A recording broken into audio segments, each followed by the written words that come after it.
ಸದ್ಯ ರಾಜ್ಯ ಬಿಜೆಪಿಯಲ್ಲಿ ಏನಾಗ್ತಾ ಇದೆ ಎನ್ನುವುದಾಗಿ ಸಾಕಷ್ಟು ಜನ ಪ್ರಶ್ನೆಯನ್ನ ಮಾಡ್ತಾ ಇದ್ದಾರೆ.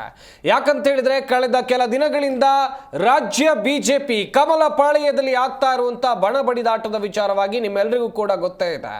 ಒಂದು ಕಡೆಯಲ್ಲಿ ಯತ್ನಾಳ್ ಬಣ ರೆಬಲ್ಸ್ ಆಗಿದ್ರೆ, ಇನ್ನೊಂದು ಕಡೆಯಲ್ಲಿ ವಿಜೇಂದ್ರ ಬಣ ಅವ್ರ ವಿರುದ್ಧ ಸೇಡನ್ನ ತೀರಿಸಿಕೊಳ್ಳುವಂತ ಪ್ರಯತ್ನವನ್ನ ಮಾಡ್ತಾ ಇದ್ರೆ, ಇತ್ತ ತಟಸ್ಥವಾಗಿ ಮತ್ತೊಂದು ಬಣ ಕೂಡ ರಾಜ್ಯ ಬಿಜೆಪಿಯಲ್ಲಿ ಸೃಷ್ಟಿಯಾಗಿದೆ. ಈ ಬಣ ಬಡಿದಾಟದಿಂದ ಬಿಜೆಪಿ ಪಕ್ಷಕ್ಕೆ ಆಗ್ತಾ ಇರುವಂತ ಡ್ಯಾಮೇಜ್, ಹಾಗೇನೆ ಜವಾಬ್ದಾರಿಯುತ ವಿಪಕ್ಷವಾಗಿರುವಂತ ಬಿಜೆಪಿ ರಾಜ್ಯದ ಜನರ ಸಮಸ್ಯೆಗಳ ಬಗ್ಗೆ ಬೆಳಕು ಚೆಲ್ಲಬೇಕಾದಂತಹ ಹೊತ್ತಿನಲ್ಲಿ ತಮ್ಮದೇ ವೈಯಕ್ತಿಕ ಜಗಳ ಕಿತ್ತಾಟದಲ್ಲಿ ಬ್ಯುಸಿ ಆಗಿರುವಂತದ್ದು ದೊಡ್ಡ ಮಟ್ಟದಲ್ಲಿ ಚರ್ಚೆ ಗ್ರಾಸವಾಗ್ತಾ ಇದೆ. ಇದೇ ವಿಚಾರದ ಕುರಿತು ನಾವು ನಿಮಗೆ ಮಾಹಿತಿಯನ್ನು ಕೊಡ್ತಾ ಹೋಗ್ತೀವಿ. ಇದೇ ನಮ್ಮ ಚರ್ಚಾ ವಿಷಯ ಕಮಲ ತಳಮಳ ಹೈಕಮಾಂಡ್ ಅಂಗಳದಲ್ಲಿ.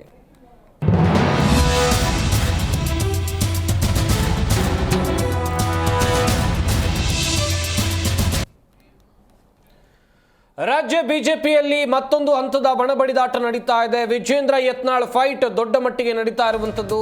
ಸದ್ಯ ಇದೇ ಫೈಟ್ ದೆಹಲಿ ಅಂಗಳಕ್ಕೆ ಶಿಫ್ಟ್ ಆಗಿದೆ. ರಾಜ್ಯ ನಾಯಕರ ಕದನ ದಿನದಿಂದ ದಿನಕ್ಕೆ ಬೆಳೀತಾ ಇದೆ. ರಾಜ್ಯಾಧ್ಯಕ್ಷರ ಚುನಾವಣೆಗೆ ಒತ್ತಡ ಹಾಕುವಂತ ಸಾಧ್ಯತೆ ಇದೆ. ಈಗಾಗಲೇ ದೆಹಲಿ ತಲುಪಿದ್ದಾರೆ. 23 ಜಿಲ್ಲಾಧ್ಯಕ್ಷರ ಆಯ್ಕೆ ಘೋಷಣೆ ರದ್ದತಿಗೂ ಕೂಡ ಮನವಿಯನ್ನ ಮಾಡಿಕೊಳ್ತಿದ್ದಾರೆ. ವಿಜೇಂದ್ರ ವಿರುದ್ಧ ದೂರು ನೀಡೋಕೆ ರೆಬಲ್ಸ್ ದೆಹಲಿಗೆ ತೆರಳಿರೋದು. ಭಿನ್ನಮತ ಅಂತ್ಯ ಆಗುತ್ತಾ? ಈ ಭಿನ್ನಮತಕ್ಕೆ ಅಂತ್ಯ ಹಾಡ್ತಾರ ಹೈಕಮಾಂಡ್ ನಾಯಕರು? ಇಷ್ಟೆಲ್ಲ ನೋಡಿಯೂ ಕೂಡ ನೋಡದಂತಿದ್ದಾರ ಬಿಜೆಪಿ ಹೈಕಮಾಂಡ್ ನಾಯಕರು ಎನ್ನುವುದಾಗಿ ಎಲ್ಲರೂ ಕೂಡ ಪ್ರಶ್ನೆಯನ್ನು ಕೇಳ್ತಾರೆ. ಶಿಸ್ತಿನ ಪಕ್ಷ ಅಂತ ಕರೆಸಿಕೊಳ್ಳುವಂತ ಬಿಜೆಪಿಯಲ್ಲಿ ಇದೆಂತ ಶಿಸ್ತು ಹಾಗಾದ್ರೆ? ಚುನಾವಣೆ ನಡೆದ್ರೆ ಯಾರ ಕೈ ಮೇಲಾಗುತ್ತೆ? 3 ಬಣಗಳಿವೆ.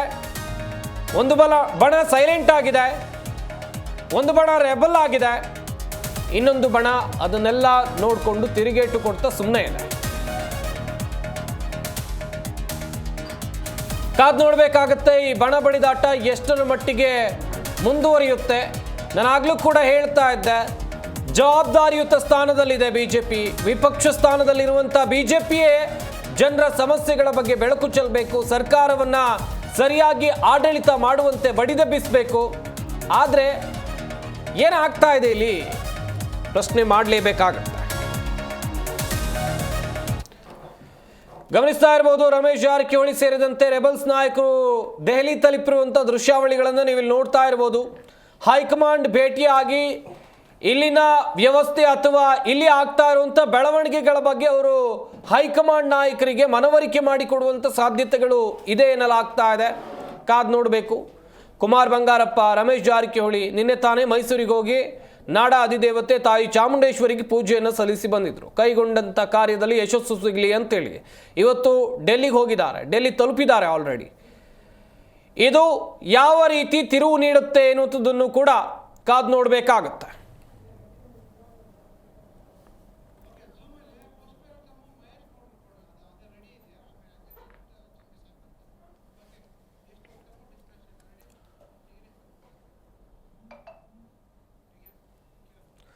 ಬಣ ಬಡಿದಾಟ ದೊಡ್ಡ ಮಟ್ಟದಲ್ಲಿ ನಡೀತಾ ಇದೆ ರಾಜ್ಯ ಬಿಜೆಪಿಯಲ್ಲಿ. ಹಾಗೆಯೇ ಒಂದಷ್ಟು ನಾಯಕರು ಈಗಾಗಲೇ ದೆಹಲಿಯನ್ನು ತಲುಪಿಬಿಟ್ಟಿದ್ದಾರೆ. ದೆಹಲಿಗೆ ಹೋದ ನಂತರ ಮತ್ತೇನು ಬದಲಾವಣೆ ಆಗುತ್ತೆ? ವಿಜೇಂದ್ರ ಹೇಳ್ತಾ ಇದ್ರು 1 ವಾರದಲ್ಲಿ ಕ್ಲಿಯರ್ ಪಿಕ್ಚರ್ ಸಿಗುತ್ತೆ ಅಂತ ಹೇಳಿ. ಹಾಗೆಯೇ ಯತ್ನಾಳ್ ಹೇಳಿಕೆಯಿಂದ ಪಕ್ಷಕ್ಕೆ ಡ್ಯಾಮೇಜ್ ಆಗಿರೋದನ್ನು ಕೂಡ ವಿಜೇಂದ್ರ ಈಗಾಗಲೇ ಒಪ್ಕೊಂಡಿದ್ದಾರೆ. ಮಾಹಿತಿಯನ್ನ ಕೊಡ್ತಾ ಹೋಗ್ತೀವಿ, ಚರ್ಚೆಯನ್ನ ಮಾಡ್ತಾ ಹೋಗೋಣ. ನಮ್ಮ ಸ್ಟುಡಿಯೋದಲ್ಲಿ ಅತಿಥಿಗಳು ಕೂಡ ಜಾಯ್ನ್ ಆಗಿದ್ದಾರೆ. ಮೊದಲನೇದಾಗಿ ಕಾಂಗ್ರೆಸ್ ವಕ್ತಾರರಾಗಿರುವಂತಹ ಕುಮಾರ್ KH ಅವರು ನಮ್ಮ ಈ ಕಾರ್ಯಕ್ರಮದಲ್ಲಿದ್ದಾರೆ. ಸರ್ ನಮಸ್ಕಾರ, ಕಾರ್ಯಕ್ರಮಕ್ಕೆ ಸ್ವಾಗತ. ನಮಸ್ಕಾರ. ಹಾಗೆಯೇ ಆಪ್ ವಕ್ತಾರರಾಗಿರುವಂತಹ ಪುಟ್ಟಣ್ಣ ಅವರು ಕೂಡ ನಮ್ಮ ಈ ಕಾರ್ಯಕ್ರಮದಲ್ಲಿದ್ದಾರೆ. ಸರ್ ನಮಸ್ಕಾರ, ಕಾರ್ಯಕ್ರಮಕ್ಕೆ ಸ್ವಾಗತ. ಹಾಗೆಯೇ JDS ವಕ್ತಾರರಾಗಿರುವಂತಹ ಮಹೇಶ್ ಗೌಡ್ರು ನಮ್ಮ ಈ ಕಾರ್ಯಕ್ರಮದಲ್ಲಿದ್ದಾರೆ. ನಮಸ್ಕಾರ ಮಹೇಶ್ ಗೌಡ್ರೆ, ಕಾರ್ಯಕ್ರಮಕ್ಕೆ ಸ್ವಾಗತ. ನಮಸ್ಕಾರ. ನಮಸ್ಕಾರ ಸಂಪತ್ ಸರ್, ನಮಸ್ಕಾರ. ಹಾಗೆಯೇ ರಾಜಕೀಯ ವಿಶ್ಲೇಷಕರಾಗಿರುವಂತಹ ಪ್ರೊಫೆಸರ್ ಚಂಬಿ ಪುರಾಣಿಕ್ ಸರ್ ಕೂಡ ನಮ್ಮ ಈ ಕಾರ್ಯಕ್ರಮದಲ್ಲಿದ್ದಾರೆ. ಸರ್ ನಮಸ್ಕಾರ, ಕಾರ್ಯಕ್ರಮಕ್ಕೆ ಸ್ವಾಗತ. ನಮಸ್ಕಾರ ವೀಕ್ಷಕರಿಗೆಲ್ಲ ನಮಸ್ಕಾರ. ಹಾಗೆಯೇ ಗಮನಿಸ್ತಾ ಇದ್ದೀರಿ ಎಷ್ಟರ ಮಟ್ಟಿಗೆ ಬಣ ಬಡಿದಾಟ ನಡೀತಾ ಇದೆ ಅಂತೇಳಿ. ನೇರವಾಗಿ ಕಾಂಗ್ರೆಸ್ ವಕ್ತಾರರನ್ನ ಪ್ರಶ್ನೆ ಮಾಡ್ತಾ ಹೋಗ್ತೀನಿ. ನಿಮ್ಮ ವಿರೋಧ ಪಕ್ಷ ಜವಾಬ್ದಾರಿಯುತ ಸ್ಥಾನದಲ್ಲಿರಬೇಕು, ನೀವು ತಪ್ಪು ಮಾಡಿದ್ರೆ ಅವರು ನಿಮ್ಮನ್ನು ಎಚ್ಚರಿಸಬೇಕು ಅಂತ ಪಕ್ಷದಲ್ಲಿ ಆಗ್ತಾ ಇರುವಂತ ಬೆಳವಣಿಗೆ ಬಗ್ಗೆ ನಿಮ್ಮ ಕಾಂಗ್ರೆಸ್ನಿಂದ ಪ್ರತಿಕ್ರಿಯೆ ಏನು? ಸರ್, ಇದು 56 ಇಂಚ್ ಎದೆಯ ಪಕ್ಷ, ವಿಶ್ವಗುರುಗಳ ಪಕ್ಷ, ಕೇಶವ ಕೃಪಾದ ಪಕ್ಷ, ನಾಗಪುರದ ಉಸ್ತುವಾರಿಯಲ್ಲಿರುವಂಥ ಪಕ್ಷ, ಓಕೆ, ಮತ್ತು ತತ್ವ ಸಿದ್ಧಾಂತಗಳನ್ನು ಪುಂಖಾನುಪುಂಖವಾಗಿ ನಮ್ಮಿಂದಲೇ ಎಲ್ಲ ಅಲ್ಲ ಸರ್, ನಾವು ಎಲ್ಲ- ಹೇಳಿದ್ದೆ- ಎಲ್ಲ ಪಕ್ಷಗಳಿಗೆ ತತ್ವ ಸಿದ್ಧಾಂತ ಒಂದು ನಿಮಿಷ ಬುದ್ಧಿ ಮಾಡ್ಬಿಡ್ತೀನಿ. ನಮ್ಮಿಂದ ನಾವೇನು ಲೈನ್ ಹಾಕ್ತೀವೋ ಅದೇ ತತ್ವ, ಅದೇ ಸಿದ್ಧಾಂತ. ನಮ್ಮಲ್ಲೇನು ಒಂದು ಚೂರು ವ್ಯತ್ಯಾಸ ಇಲ್ಲ. ನಾವು ಏನು ದೇಶವನ್ನು ಕಟ್ಟಕ್ಕೆ ಪರಿಪೂರ್ಣರು. ಈ ಪಕ್ಷ ಅಂದರೆ ತಾಯಿ ಬಿಟ್ಟರೆ ನಮ್ಮ ಪಕ್ಷ ಅಂತ ಹೇಳುವಂಥ ಪಕ್ಷದಲ್ಲಿ ಸರಿ. ಈಗ ಇವರೆಲ್ಲ ಏನೋ ದೆಹಲಿಗೆ ಹೋದ್ರು ಅಂತ ಹೇಳ್ತಿದ್ರಿ ನೀವು. ಓಕೆ, ನಿನ್ನೆ ನಿರ್ಮಲಾ ಸೀತಾರಾಮನ್ ಅವರು ಬಜೆಟ್ ಘೋಷಣೆ ಮಾಡಿದ್ರು ಮೊನ್ನೆ ಶನಿವಾರ. ಅಲ್ಲಿ ನಮ್ಮ ಕರ್ನಾಟಕ ರಾಜ್ಯಕ್ಕೆ ಏನಾದ್ರು ಏನು ಒಂದು ಝೀರೋ ಅಂದರೆ ಒಂದು ಪೈಸದ್ದು ಕರ್ನಾಟಕಕ್ಕೆ ಏನು ಕಾರ್ಯಕ್ರಮ ಕೊಟ್ಟಿಲ್ಲೋ ಅದನ್ನು ಕೇಳಕ್ಕೆ ಹೋಗಿದ್ದು ಸರ್ ಅವರು. ಅದನ್ನು ಕೇಳಿ ಅಲ್ಲಿರೋ ಸಂಸದರುಗಳಿಗೆಲ್ಲ ಯಾಕ್ರಪ್ಪ ಮುಂದೆ ನಾವು ಚುನಾವಣೆಗೆ ಹೋಗೋದು ಬೇಡವಾ, ಕರ್ನಾಟಕ ಜನಕ್ಕೆ ಮನೆಗೆ ಮಕ ಹೆಂಗೆ ತೋರಿಸ್ಬೇಕು, ಅವರು ಏನು ಹಣಕಾಸಿನ ಸಚಿವರು ಕರ್ನಾಟಕದಿಂದಲೇ ಆಯ್ಕೆ ಆಗೋಗಿ ಸಂಸದರಾಗಿರೋರು, ಮತ್ತು ಕರ್ನಾಟಕಕ್ಕೆ ಬಜೆಟ್ನಲ್ಲಿ ಒಂದು ನಯಾ ಪೈಸಾ ಕೊಟ್ಟಿಲ್ಲ, ಯಾವುದೇ ನೀರಾವರಿ ಯೋಜನೆ ಕೊಟ್ಟಿಲ್ಲ, ಒಂದು ಹೆದ್ದಾರಿ ಯೋಜನೆ ಕೊಟ್ಟಿಲ್ಲ, ರೈಲ್ವೆ ಯೋಜನೆ ಕೊಟ್ಟಿಲ್ಲ, ಶಾಲಾ ಕಾಲೇಜುಗಳಿಗೆ ಕೊಟ್ಟಿಲ್ಲ, ಮತ್ತೊಂದು ಕೊಟ್ಟಿಲ್ಲ, ಅದು ಕೊಟ್ಟಿಲ್ಲ, ಇದು ಕೊಟ್ಟಿಲ್ಲ, ದೊಡ್ಡ ಪಟ್ಟಿ ಇದೆ. ಓಕೆ, ಅದನ್ನು ಕೇಳಕ್ಕೆ ಏನಾದ್ರು ಹೋದ್ರೆ ಸರ್ ಇವರೆಲ್ಲ ಸಂಸದರನ್ನ ಎಲ್ಲ ಮಾಡಿಸ್ರಪ್ಪ, ನೀವೇನು ಮಾಡ್ತಿದ್ದೀರಾ, ಚರ್ಚೆ ಮಾಡಿ, ನೀವು ಇಷ್ಟೊಂದು ಜನ ಗೆಲ್ಸವ್ರೆ ಕರ್ನಾಟಕದಲ್ಲಿ 19-20 ಜನರನ್ನ ಅಂತ ಕೇಳಕ್ಕೆ ಏನಾದ್ರು ಹೋಗಿರ್ಬೋದ ಅಂತ ನಾನು ಬೆಳಗ್ಗೆ ಟಿ ವಿನೊಳಗೆ ಅನ್ಕೊಂಡೆ ಸರ್. ಆದರೆ ಅದಲ್ಲ ವಿಷಯ. ಯತ್ನಾಳ್ ಸಾಹೇಬರು, ನೀರು ಲಿಂಬಾವಳಿ ಸಾಹೇಬರು, ಪ್ರತಾಪ್ ಸಿಂಹ ಅವರು, ಮತ್ತು ಇವರು ಸದಾನಂದ ಗೌಡರು, ಮತ್ತು ರಮೇಶ್ ಜಾರಕಿಹೊಳಿ ಅವರು, ಮತ್ತು ಇನ್ನೂ ಕುಮಾರ್ ಬಂಗಾರಪ್ಪ ಅವರು, ಮತ್ತಿನ್ನೂ ಅವರು ಇನ್ನೂ ತುಂಬ ಜನ ಹಿರಿಯರ ವೇದಿಕೆ ಒಂದು, ಮತ್ತು ನನಗೆ ಕೇಳ್ಪಟ್ಟೆ ಮಂಡ್ಯದ ಸುಮಲತಾ ಅವರು ಕೂಡ ಇವ್ರ ಜೊತೆಯಲ್ಲಿ ಏನೋ ಮಾತಾಡ್ತಿದ್ದಾರೆ. ಅದಕ್ಕಿಂತ ದೊಡ್ಡದಾಗಿ ಏನು ಅಂತಂದರೆ ಬಳ್ಳಾರಿನ ಪರ್ವತವನ್ನೆಲ್ಲ ಕರಗಿಸಿ ಪಾತಾಳಕ್ಕೆ ಇಳಿಸಿ ವಿದೇಶಕ್ಕೆ ಸಾಗಿಸಿದ್ರಲ್ಲ ಇಬ್ಬರು ಸ್ನೇಹಿತರು, ಜನಾರ್ದನ್ ರೆಡ್ಡಿ ಮತ್ತು ಶ್ರೀರಾಮುಲುಗಳು. ಅವರು ಏನೋ ಗೊತ್ತಿಲ್ಲ ಸರ್, ಅದೇನು ಅಂತ ನಮಗೂ ಅರ್ಥ ಆಗ್ತಿಲ್ಲ ಸರ್. ಅದು ಪಾಪ ಶಿಸ್ತಿನ ಪಕ್ಷ, ನಾವೇನು ಮಾತನಾಡೋದು ಬೇಡ ಸರ್. ನಾವು ವಿರೋಧ ಪಕ್ಷ, ನಮ್ಮ ವಿರೋಧ ಪಕ್ಷ ಅದು. ಅವ್ರು ಏನಾದರೂ ಇದ್ದರೆ ಅವ್ರ ಮನೆ ಒಳಗಡೆ ಚೌಕಟ್ಟಲ್ಲಿ ಮಾಡ್ಕೋತೀವಿ ಅದು ಇದು ಅಂತ. ಅದಕ್ಕೆ ನಾನು ಭಾಳ ಭಾಷಣ ಕೇಳಿದ್ದೀನಿ ಸರ್. ವಾಟ್ಸಪ್ ಯೂನಿವರ್ಸಿಟಿಲಿ ಅದರಲ್ಲೆಲ್ಲ ಏನೇನೋ ಹೇಳ್ತಾ ಇರ್ತಾರೆ ಸರ್. ಅದಿರ್ಬೋದೇನೋ ಅಂತ ಅಂದ್ಕೊಂಡೆ. ಇದು ಬಜೆಟ್ ವಿಷಯನೂ ಅಲ್ಲ, ಅಥವಾ ನಮ್ಮ ಕರ್ನಾಟಕದ ಪರವಾಗಿ ಕೆಲಸ ಮಾಡೋದಕ್ಕೆ ಹೋಗಿರೋದು ಅಲ್ಲ, ಬಣ ಬಡಿದಾಟ ಅಂತ ನೀವೇನು ಹೇಳಿದ್ರಲ್ಲ ಸರ್, ಇರ್ಬೋದೇನೋ ಸರ್. ವೆಲ್ ಸರ್, ಪುಟ್ಟಣ್ಣ ಅವರೇ, ನಾನು ಆಗ್ಲೂ ಕೂಡ ಹೇಳ್ತಾ ಇದ್ದೆ, ವಿಪಕ್ಷ ಅಂತ ಹೇಳಿದ್ರೆ ಸಾಕಷ್ಟು ಜವಾಬ್ದಾರಿ ಅವ್ರ ಮೇಲಿರುತ್ತೆ. ಸರ್ಕಾರ ತಪ್ಪು ಮಾಡಿದಾಗ ಎಚ್ಚರಿಸಬೇಕಾದಂಥ ಕೆಲಸ ಇರುತ್ತೆ. ರಾಜ್ಯದ ಜನರ ಹಿತದೃಷ್ಟಿ ಅಥವಾ ರಾಜ್ಯದ ಜನರ ಸಮಸ್ಯೆಗಳ ಬಗ್ಗೆ ಅವರು ಬೆಳಕು ಚೆಲ್ಲಬೇಕಾಗತ್ತೆ. ಆದರೆ ಅಂಥ ಬೆಳಕು ಚೆಲ್ಲಬೇಕಾದಂಥ ಪಾರ್ಟಿಯಲ್ಲಿ ಇವತ್ತು ಏನಾಗ್ತಾ ಇದೆ ನೀವು ಕೂಡ ನೋಡ್ತಾ ಇದ್ದೀರಿ. ಏನು ಹೇಳ್ತೀರಾ ಈ ಘಟನಾವಳಿಗಳ ಬಗ್ಗೆ? ಸರ್, ತಮ್ಮ ಚಾನಲಲ್ಲಿ ಈಗ ತಾನೇ ನಾನು ನೋಡಿದೆ ತಳಮಳ ಅಂತ ಹೇಳ್ಬಿಟ್ಟು. ತಳಮಳ ಅಲ್ಲ ಸರ್, ಮುಂದಿನ ದಿನಗಳಲ್ಲಿ BJP ಧೂಳಿಪಟ ಆಗತ್ತೆ ಅಂತ ತಾವು ಹೇಳಬೇಕಾಗುತ್ತೆ. ಯಾಕೆಂದರೆ ರಮೇಶ್ ಯಾರು ಸರ್? ರಮೇಶ್ ಜಾರಕಿಹೊಳಿ ಒಬ್ಬ ಸೆಕ್ಸಿಸ್ಟ್. ಅವರು ಓಕೆ, ಸೆಕ್ಸ್ಗೆ ಸಂಬಂಧಪಟ್ಟ ವ್ಯಕ್ತಿ, ಆತನ್ನ ಇಟ್ಕೊಂಡು ಇವರು ಕೆಲಸ ಮಾಡ್ತಾ ಇದ್ದಾರೆ.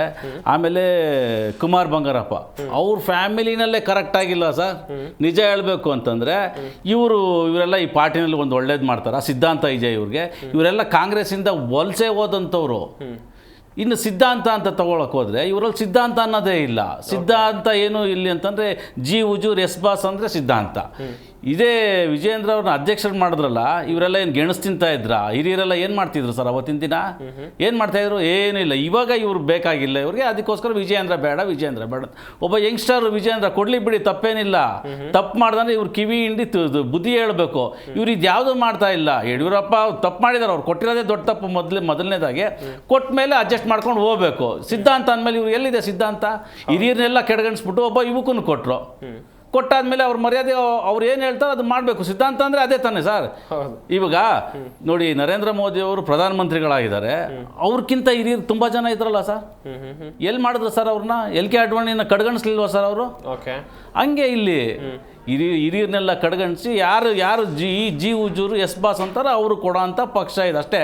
ಮುಂದಿನ ದಿನಗಳಲ್ಲಿ ಇಲ್ಲಿ ನಿಲ್ಲತ್ತೆ ಅನ್ನೋದೇನು ಗ್ಯಾರಂಟಿ ಇಲ್ವೇ ಇಲ್ಲ. ಇವತ್ತು ಅಪೋಸಿಷನ್ ಪಾರ್ಟಿನಲ್ಲಿ ಇರ್ತಕ್ಕಂಥವ್ರು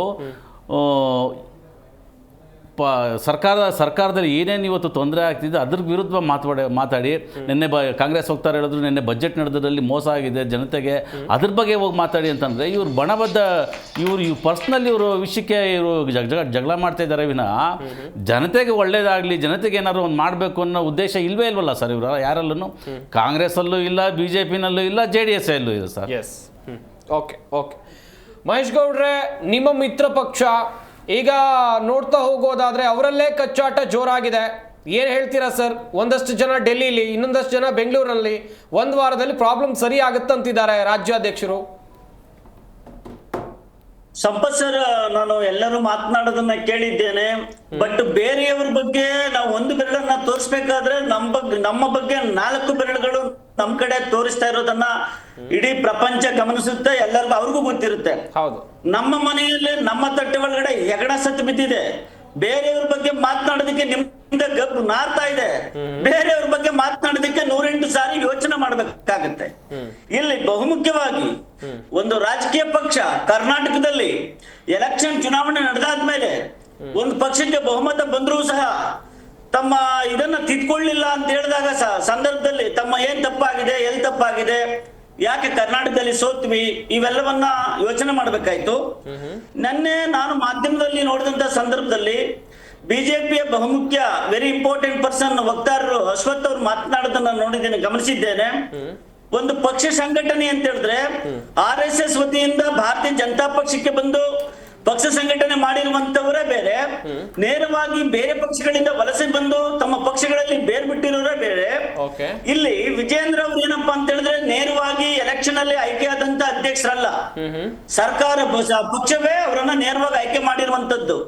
ಆದ್ರೆ ಯಡಿಯೂರಪ್ಪ ಸಾಹೇಬ್ರಿಗೂ ವಿಜೇಂದ್ರ ಅವ್ರಿಗೂ ಯತ್ನಾಳ್ ಅವರ ಒಂದು ಬಣಕ್ಕೂ ಅಜಗಜಾಂತರ ವ್ಯತ್ಯಾಸ ಇದೆ.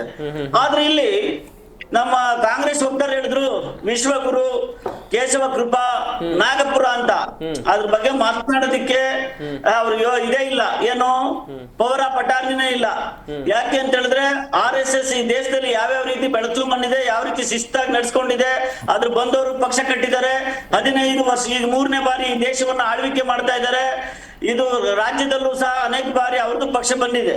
ಆದ್ರೆ ನಾನು ಒಂದು ಮಾತು ಹೇಳ್ತೇನೆ, ಈಗ ನಮ್ ಕುಮಾರ್ ಸರ್ ನನ್ನ ಆತ್ಮೀಯ ಸ್ನೇಹಿತರು, ಹಿರಿಯರು, ಸಹೋದರರು ಒಂದು ಮಾತನ್ನ ಹೇಳಿದ್ರು, ಬರೀ ಪಾಪ ಅವ್ರ ಬಗ್ಗೆ ಕೆಟ್ಟದಾಗೆ ಹೊಗಳಿದ್ರು. ಗುಬ್ಬಿ ಶ್ರೀನಿವಾಸ್ ಏನಂತ ಬೈತಾ ಇದಾರೆ ಕಾಂಗ್ರೆಸ್ನವ್ರನ್ನ ನೆನ್ನೆಯಿಂದ ಮೊನ್ನೆಯಿಂದ, ಇವತ್ತೇನ್ ಬೈತಿದ್ದಾರೆ. BR ಪಾಟೀಲ್ ರಾಜೀನಾಮೆ ಯಾಕೆ ಕೊಟ್ಟು ತಿರುಪತಿ ನಾಮ ಹಾಕ್ಬಿಟ್ಟು ಸಿದ್ದರಾಮಯ್ಯನವ್ರಿಗೆ ರಾಜೀನಾಮೆ ಕೊಟ್ಬಿಟ್ಟು ಯಾಕೆ ಗುಡ್ ಬೈ ಹೇಳಿದ್ದಾರೆ. ಇವತ್ತು ಬಾಲಕೃಷ್ಣನನ್ನೇ ಭಾಷಣ ಮಾಡ್ಬೇಕಾದ್ರೆ ಏನ್ ಹೇಳಿದ್ದಾರೆ ಚನ್ನಪಟ್ಟಣದಲ್ಲಿ, ರಾಜಣ್ಣ ಯಾವ ರೀತಿ ಮಾನವ ರೀತಿ ತೆಗೆದಿದ್ದಾರೆ. ಇವೆಲ್ಲ ಆಧಾರವಾಗಿ ಇಟ್ಕೊಂಡು ಮೊದಲು ನಮ್ಮನಲ್ಲಿ ಇರುವಂತದ್ದನ್ನ ವಾಸನೆ ತೊಳ್ಕೊಳ್ಳೋಣ ಬೇರೆಯವ್ರ ಬಗ್ಗೆ ಮಾತನಾಡೋದಿಕ್ಕೆ. ಈಗ ಸರ್ಕಾರ ಇಲ್ಲ, ಕೇಂದ್ರದಲ್ಲಿ ಮೋದಿಯವರ ಸರ್ಕಾರ, ಕರ್ನಾಟಕದಲ್ಲಿ MP ಚುನಾವಣೆ ಮುಗಿದ ನಂತರ ಇವತ್ತು ಮೋದಿಯವರ ಶಕ್ತಿ ಏನೆಂಬುದನ್ನ ಹರಿಯಾಣದ ಜನ, ಜಮ್ಮು ಕಾಶ್ಮೀರದ ಜನ, ಮಹಾರಾಷ್ಟ್ರದ ಜನ MP ಚುನಾವಣೆಯಲ್ಲಿ ಯಾವ ರೀತಿ ಮತದಾನವನ್ನ ಮಾಡಿದ್ರು ಅಂತ ಜಗಜ್ಜಾಹೀರಾಗಿದೆ. ಅಂತದ್ರಲ್ಲಿ ವಿಶ್ವಗುರು ಅನ್ನೋದು ಈ ಪ್ರಪಂಚಕ್ಕೆ ಗೊತ್ತಾಗಿದೆ. ಅದ್ರಲ್ಲಿ 2 ಮಾತಿಲ್ಲ ಒಂದ್ ಕಡೆ. ಆದ್ರೆ ಹೇಳಿದ್ರು ಯಾರು ನಮ್ಮ AAP ವಕ್ತಾರರು ಪುಟ್ಟಣ್ಣ ಪಾಪ, ಯಾರು JDS, BJP, ಕಾಂಗ್ರೆಸ್ ಎಲ್ಲರೂ ತೆಗಳಿದ್ರು ಪಾಪ. ಇವ್ರ ಪಕ್ಷವನ್ನ ದೆಹಲಿಯಲ್ಲಿ ನನ್ನ 8 ಜನ ಬಿಟ್ಟು ಹೋದ್ರಲ್ಲ AAP ಪಕ್ಷವನ್ನ, ಅವರೆಲ್ಲ 8 ಜನನು ಸಹ ಪತ್ರಿಕಾಗೋಷ್ಠಿ ಮಾಡಿದ್ರಲ್ಲ. ಭ್ರಷ್ಟಾಚಾರ ತುಂಬಿ ತುಳುಕ್ತಾ ಇದೆ AAP ಯಲ್ಲಿ, ಯೋಗ್ಯತೆ ಇಲ್ಲ ಅಂತ ಹೇಳಿ. ಮಹೇಶ್ ಅವರೇ ಒಂದ್ ನಿಮಿಷ ದಯವಿಟ್ಟು ಅವ್ರ 8 ಜನರನ್ನ ಅದು ತಿಳ್ಕೊಳ್ಳಿ. ಆಮೇಲೆ ಇನ್ನೊಂದು ಬಜೆಟ್ ಬಗ್ಗೆ ಮಾತನಾಡಿದ್ರು. ಇವತ್ತು ಭಾರತ ದೇಶದಲ್ಲಿ ಮಧ್ಯಮ ಬರ್ತೀನಿ ಸರ್. ಅಲ್ಲ ಮಹೇಶ್, ಓಕೆ ಒಂದ್ ನಿಮಿಷ ಪುರಾಣಿಕ್ ಸರ್, ಈಗ ಎಲ್ಲಾ ಪಕ್ಷದ ವಕ್ತಾರರು ಮಾತನಾಡ್ತಾ ಇದ್ರು, ನೀವು ಕೂಡ ಗಮನಿಸಿದ್ರಿ. ಒಂದ್ ಕಡೆಯಲ್ಲಿ ಬಿಜೆಪಿಗೆ ಶಿಸ್ತಿನ ಪಕ್ಷ ಅಂತ ಕರೀತಾರೆ ಸರ್, ಇದೇ ಶಿಸ್ತಿನ ಪಕ್ಷದಲ್ಲಿ ಅಶಿಸ್ತು ಈಗ ತಾಂಡವವಾಡ್ತಾ ಇದೆ, ಏನ್ ಹೇಳ್ತೀರಾ ಸರ್? ಇದು ಒಂದು ರೀತಿಯಲ್ಲಿ ಕರ್ನಾಟಕದ ರಾಜ್ಯದ ಜನರಿಗೆ ಅತ್ಯಂತ ಒಂದು ಬೇಸರವನ್ನ ಅಥವಾ ಅಸಹ್ಯವನ್ನ ಉಂಟು ಮಾಡ್ತಕ್ಕಂಥ ಪರಿಸ್ಥಿತಿ ಅಂತಕ್ಕಂಥದ್ದನ್ನ ಜನರ ಪರವಾಗಿ, ಅಂದ್ರೆ ನಮ್ಮ ಪಬ್ಲಿಕ್ ಒಪಿನಿಯನ್ ಅಥವಾ ನಾವು ನಿಷ್ಪಕ್ಷಪಾತವಾಗಿ 3-4 ಪಕ್ಷಗಳು ಏನಿದಾವೆ, ಆಮ್ ಆದ್ಮಿ ಪಕ್ಷದ ಬಿಡಿ, ಅವರಲ್ಲಿ ಹೇಳಿರ್ತಕ್ಕಂಥವು ಕೆಲವು ಒಳ್ಳೆ ಪಾಯಿಂಟ್ ಇದೆ, ಅದನ್ನ ನಾನು ಮುಂದೆ ಬೆಳೆಸ್ತೇನೆ, ಅದನ್ನ ವಿವರಿಸ್ತೇನೆ. ಆದ್ರೆ ಈಗ ಬಿಜೆಪಿ ಪಕ್ಷದವರು ಪ್ರತಿನಿಧಿಗಳು ಒಬ್ರು ಇಲ್ಲ, ಸ್ಪೋಕ್ಸ್ ಪರ್ಸನ್ ನಿಮ್ಮ ಡಿಬೇಟ್ ನಲ್ಲಿ. ಹೌದು ಸರ್, ಅದೇ ತೋರಿಸುತ್ತೆ ಬಿಜೆಪಿಯಲ್ಲಿ ಸ್ಪಷ್ಟವಾದ ಒಂದು ಮಾರ್ಗದರ್ಶನ ಅಥವಾ ಅವ್ರು ಹೇಳಿದ್ರಲ್ಲ ಸಿದ್ಧಾಂತ ಅಥವಾ ಹೈಕಮಾಂಡಿನ ಒಂದು ಗೌರವ, ಆ ಹೈಕಮಾಂಡಿಗೆ ಇರ್ತಕ್ಕಂತ ಒಂದು ಏನು ಶಕ್ತಿ ಇದೆ ಅದನ್ನು ಕುಗ್ಗಿಸ್ತಕ್ಕಂತ ಒಂದು ಸನ್ನಿವೇಶದಲ್ಲಿ ಸೃಷ್ಟಿಯಾಗಿದೆ ಅಂತಕ್ಕಂಥದ್ದನ್ನ ಹೇಳ್ತೀನಿ. ಒಂದು. ಎರಡನೇದು, high command is not bothered about BJP in Karnataka. ಕಾರಣ ಇಷ್ಟೇ, ಬಿಜೆಪಿನಲ್ಲಿ ಯಾರ ಶಕ್ತಿ ಎಷ್ಟರ ಮಟ್ಟಿಗಿದೆ ಅಂತಕ್ಕಂಥದ್ದನ್ನ ಬಹುಶಃ ಒಂದು ರೀತಿಯಲ್ಲಿ ಟ್ರಯಲ್ ರನ್ ಅಂತಕ್ಕಂಥ ರೀತಿಯಲ್ಲಿ ಮಾಡ್ತಾ ಇದ್ದಾರೆ ಅಂತ ಕಾಣುತ್ತೆ. ಕಾರಣ ಏನು, ಯಡಿಯೂರಪ್ಪನವ್ರು ಇಲ್ಲದೆ ಹೋದ್ರೆ ಬಿಜೆಪಿ ಅಧಿಕಾರಕ್ಕೆ ಬರ್ತಾ ಇರ್ಲಿಲ್ಲ. ಪಕ್ಷ ಯಾರ್ಯಾರು ಕಟ್ಟಿರ್ಲಿ, ಆದ್ರೆ ಅಧಿಕಾರಕ್ಕೆ ಬರುವ ಒಂದು ತಂತ್ರ ಅಥವಾ ಚಾಣಕ್ಯ ಅವು ಯಡಿಯೂರಪ್ಪನವ್ರಿಗೆ ಕರಗತ ಆಗಿತ್ತು. ಅವರು ಮತ್ತೆ ಮೆಜಾರಿಟಿ ಕಮ್ಯುನಿಟಿಯಿಂದ ಬಂದಿದ್ರು, ಅವರು ಅಧ್ಯಕ್ಷರಾದ್ರು ಅಥವಾ ಅಧ್ಯಕ್ಷರ ನಂತರ ಮುಖ್ಯಮಂತ್ರಿ ಆದ್ರು. ಆದ್ರೆ ಎಲ್ಲಿಯೂ ಬಿಜೆಪಿ ಸ್ಪಷ್ಟ ಬಹುಮತವನ್ನ ಕಾಂಗ್ರೆಸ್ನಂತೆ ಪಡೀಲಿಲ್ಲ. ಇದಕ್ಕೆ ಕಾರಣ ಏನು, ಆ ಪಕ್ಷದಲ್ಲಿರ್ತಕ್ಕಂಥ ದೊಡ್ಡ ಕೊರತೆ ಏನಂದ್ರೆ ಕಾರ್ಯಕರ್ತರನ್ನ ವಿಶ್ವಾಸ ಬರುವ ರೀತಿಯಲ್ಲಿ ನಡೆಸಿಕೊಳ್ತಕ್ಕಂತಹ ಮತ್ತು ಕಾರ್ಯಕರ್ತರಿಗೆ ಗೌರವವನ್ನ ಮನ್ನಣೆಯನ್ನ ಕೊಡ್ತಕ್ಕಂತ ಒಂದು ಏನು ಒಂದು ಕ್ರಮ ಇದೆ ಕಾಂಗ್ರೆಸ್ನಲ್ಲಿ, ಅದಿದೆ. ಕಾರ್ಯಕರ್ತರುಗಳು ಬಹಳ ಜೋರಾಗಿ ಎಲ್ಲರನ್ನು ಪ್ರಶ್ನಿಸ್ತಕ್ಕಂಥವ್ರಿದ್ದಾರೆ. ಅದಕ್ಕೆ ನಾನು ಪ್ಲಸ್ ಮಾರ್ಕ್ಸ್ ಕೊಡ್ತೇನೆ. ಯಾಕಂದ್ರೆ ನಾನು ಸುಮಾರು 50 ವರ್ಷದಿಂದ ಈ ರಾಜ್ಯ ಶಾಸ್ತ್ರ ಅಥವಾ ರಾಜಕೀಯ ಬೆಳವಣಿಗೆಗಳನ್ನು ಕುರಿತು ಚರ್ಚೆ, ಇದನ್ನು ಶಿಕ್ಷಣ ಅಥವಾ ವಿಮರ್ಶೆ ಮಾಡ್ತಾ ಇರ್ತೀನಿ. ಆದ್ರೆ ಕಾಂಗ್ರೆಸ್ನಲ್ಲಿ ಇರ್ತಕ್ಕಂಥದ್ದು ದೋಷ ಅದು ಬೇರೆ. ಅದು ಈಗ ಭ್ರಷ್ಟಾಚಾರ ಸಮಸ್ಯೆ ಇರ್ಬೋದು, ಮತ್ತೆ ಅವರಲ್ಲಿ ಇತ್ತೀಚೆಗೆ ಇರ್ತಕ್ಕಂಥ ಏನು ಮುಖ್ಯಮಂತ್ರಿ ಸ್ಥಾನಕ್ಕೆ ಪೈಪೋಟಿ ಇದೆ, ಅದನ್ನ ನಂತರ ತಗೊಳ್ಳಿ. ಈಗ ಫೋಕಸ್ ಇರ್ತಕ್ಕಂಥದ್ದು ಬಿಜೆಪಿಯಲ್ಲಿ ಇದು ಯಾಕೆ ಆಗಿದೆ ಅಂದ್ರೆ ಏನಾಯ್ತು, ಇಲ್ಲಿ ಲೀಡರ್ಗಳ ಒಂದು ಈಗೋ ಫ್ಯಾಕ್ಟರ್ ಏನು ಒಂದು ರೀತಿಯ ಅಹಂ ಇದೆಯಲ್ಲ, ಆ ಅಹಂ ಹೆಚ್ಚು ಕೆಲಸ ಮಾಡ್ತಾ ಇದೆ ಅಂತ ಕಾಣುತ್ತೆ. ಕಾರಣ ಏನು, ಚಿಕ್ಕ ವಯಸ್ಸಿನ ವಿಜಯೇಂದ್ರ ಅಧ್ಯಕ್ಷರಾಗಿದ್ದಾರೆ, ಅವರು ಯಡಿಯೂರಪ್ಪನವರ ಮಗ, ಅದರಿಂದ ಅವ್ರಿಗೆ ಬಳುವಳಿ ಬಂದಿದೆ ಅಂತ. ಆದ್ರೆ ಮಹೇಶ್ ಒಂದ್ ಮಾತು ಹೇಳಿದ್ರು, ಹೊಸ ನಾಯಕ ಹೊಸ ಪೀಳಿಗೆಯನ್ನ ಯುವಕರನ್ನ ಪ್ರೋತ್ಸಾಹಿಸ್ತಕ್ಕಂಥ ಸನ್ನಿವೇಶದಲ್ಲಿ ಬಹುಶಃ ಮೇಜರ್ ಕಮ್ಯುನಿಟಿಯಿಂದ ಇವ್ರನ್ನ ತೆಗೆದುಕೊಂಡು ಅಲ್ಲಿ ಅಶೋಕರನ್ನ ವಿರೋಧ ಪಕ್ಷದ ನಾಯಕರನ್ನಾಗಿ ಮಾಡಿದ್ದಾರೆ. ಸೊ ಅದರಿಂದ ಒಂದು ಬ್ಯಾಲೆನ್ಸಿಂಗ್ ಫ್ಯಾಕ್ಟರ್. ಯಾಕೆಂದ್ರೆ OBCಗಳು ಮುಸ್ಲಿಮ್ಸು ಎಲ್ಲ ಕಾಂಗ್ರೆಸ್ಗೆ ಪರವಾಗಿರ್ತಾರೆ, ಮತ್ತೆ ಚುನಾವಣೆಯಲ್ಲಿ 136 ಸ್ಥಾನಗಳನ್ನು ಗೆಲ್ತಿರಕ್ಕಂಥದ್ದಕ್ಕೆ ಅದು ಒಂದು ಪ್ರೂಫ್ ಆಗಿದೆ. ಜೊತೆಗೆ ಬಿಜೆಪಿನಲ್ಲಿರ್ತಕ್ಕಂಥ ಭ್ರಷ್ಟಾಚಾರದ ಒಂದು ಏನು ಕಳಂಕ ಇತ್ತು, ಆ ಕಳಂಕವನ್ನ ಜನರಿಗೆ ತೋರಿಸುವಲ್ಲಿ ಸಫಲರಾಗಿದ್ರು. ಮೂರನೇದು ಗ್ಯಾರಂಟಿಗಳು. ಈ ಗ್ಯಾರಂಟಿಗಳನ್ನು ಏನಾಗ್ಬಿಟ್ಟು, ನನ್ನ ಶಕ್ತಿ ಅಲ್ಲದೆ ಆದ್ರೂ ಶಕ್ತಿ ಮೀರಿ ಜನರಿಗೆ ನಾನು ಎಲ್ಲವನ್ನೂ ಕೊಡ್ತೇನೆ ಪುಕ್ಸಟ್ಟೆ, ಅಥವಾ ಎಲ್ಲರಿಂದ ನಿಮಗೆ ನಿಮ್ಮ ಒಂದು ಕಲ್ಯಾಣಕ್ಕೆ ಕೊಡ್ತೇನೆ ಅಂತ. ಅದು ನಿಜವಾದ ಕಲ್ಯಾಣ ಅಲ್ಲ, ಒಂದು ರೀತಿ ಮೂಗಿಗೆ ತುಪ್ಪ ಹೊರಿಸ್ದಂಗೆ. ಕಾರಣ ಏನು, ಬಸ್ನಲ್ಲಿ ಫ್ರೀ ಹೋಗ್ಬಿಟ್ರೆ ಬಡತನ ಹೋಗೋದಿಲ್ಲ.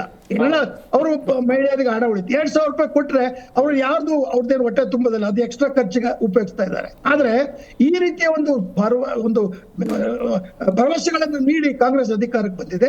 ಮತ್ತೆ ಕಾಂಗ್ರೆಸ್ನ ಆಡಳಿತದಲ್ಲಿ ಇರ್ತಕ್ಕಂಥ ಅನೇಕ ದೋಷಗಳನ್ನು ನಾವು ಕಾಣ್ತಾ ಇದ್ದೇವೆ. ವಾಲ್ಮೀಕಿ ನಿಗಮ ಇರ್ಬೋದು, ಮೂಢ ಹಗರಣ ಇರ್ಬೋದು. ಮತ್ತೆ ಇನ್ನೊಂದು ಮಾತನ್ನು ಹೇಳ್ತೀನಿ, ಬಿಜೆಪಿಯನ್ನು ಸೇರಿದಂತೆ ಅವರನ್ನ JDS ಪಕ್ಷವನ್ನು ಸೇರಿದಂತೆ ಹೇಳ್ತೇನೆ, ಇವತ್ತು ಕರ್ನಾಟಕದಲ್ಲಿ ಭ್ರಷ್ಟಾಚಾರ ಎನ್ನುವುದು ಪ್ರತಿಯೊಂದು ಕಚೇರಿಯಲ್ಲಿ ತಾಂಡವಾಡ್ತಾ ಇದೆ. ನೀವು ಯಾವ್ದಾದ್ರು ಒಂದು ಸಣ್ಣ ರಿಜಿಸ್ಟ್ರೇಷನ್ ಆಫೀಸ್ಗೆ ಹೋಗಿ, ನಾನು ಅದನ್ನೇ ಮೊದಲು ಪ್ರತಿಯೊಂದು ಚಾನಲ್, ನ್ಯಾಷನಲ್ ಇಂಗ್ಲಿಷ್ ಚಾನಲ್ ಕನ್ನಡದಲ್ಲಿ ಹೇಳೋದು, ಪೋಸ್ಟ್ ಆಫೀಸ್ ಮತ್ತು ಪಾಸ್ಪೋರ್ಟ್ ಆಫೀಸ್ ಇವೆರಡು ಬಿಟ್ರೆ ಬೇರೆ ಯಾವ ಆಫೀಸ್ಗೆ ಹೋದ್ರೂ ಭ್ರಷ್ಟಾಚಾರ ಇದೆ. ಅದರ ಅರ್ಥ ಏನು, ಎಲ್ಲ ರಾಜಕಾರಣಿಗಳು ಬೋಸಂಬೆ ರಾಜಕಾರಣಿಗಳು. ಸಿದ್ಧಾಂತ ನೈತಿಕತೆ ಅನ್ನೋದು ಇವರಲ್ಲಿ ಏನು ಎಳ್ಳುವಷ್ಟು ಇಲ್ಲ. ಕ್ಷಮಿಸ್ಬೇಕು, ತಪ್ಪು ತಿಳ್ಕೊಬೇಡಿ. ನಾನು ಅದಕ್ಕೆ ಬೇಕಾದ್ರೆ 1000 ಉದಾಹರಣೆಗಳು ಕೊಡ್ತೇನೆ, ಅದಕ್ಕೆ ಬೇರೆ ಒಂದು ಡಿಬೇಟ್ ಇಟ್ಕೊಳ್ಳೋಣ. ಅಂದ್ರೆ ಏನಾಯ್ತು, ಈ ಭ್ರಷ್ಟಾಚಾರದ ಒಂದು ಪಿಡುಗನ್ನ, ಕ್ಯಾನ್ಸರ್ ಅನ್ನ ಹೋಗಲಾಡಿಸ್ತಕ್ಕಂಥ ವೈದ್ಯರನ್ನ ಅಥವಾ ನಾಯಕರನ್ನ ತರಲಿಕ್ಕೆ ನಾವು ವಿಫಲರಾಗಿದ್ದೇವೆ. ಮತ್ತೆ ಅವ್ರು ಹೇಳಿದ್ರಲ್ಲ, ರಮೇಶ್ ಜಾರಕಿಹೊಳಿ ಆಗ್ಲಿ, ಯತ್ನಾಳ್ ಆಗ್ಲಿ, ಇವರೆಲ್ಲ ಡಿಸ್ಟ್ರಿಕ್ಟ್ ಲೀಡರ್ಸ್, ಸ್ಟೇಟ್ ಲೀಡರ್ಸ್. ಈ ವಿಜಯೇಂದ್ರ ಇನ್ನೂ ಬೆಳಿಬೇಕಾದಂತ ವ್ಯಕ್ತಿ. ತನ್ನ ತಂದೆಯ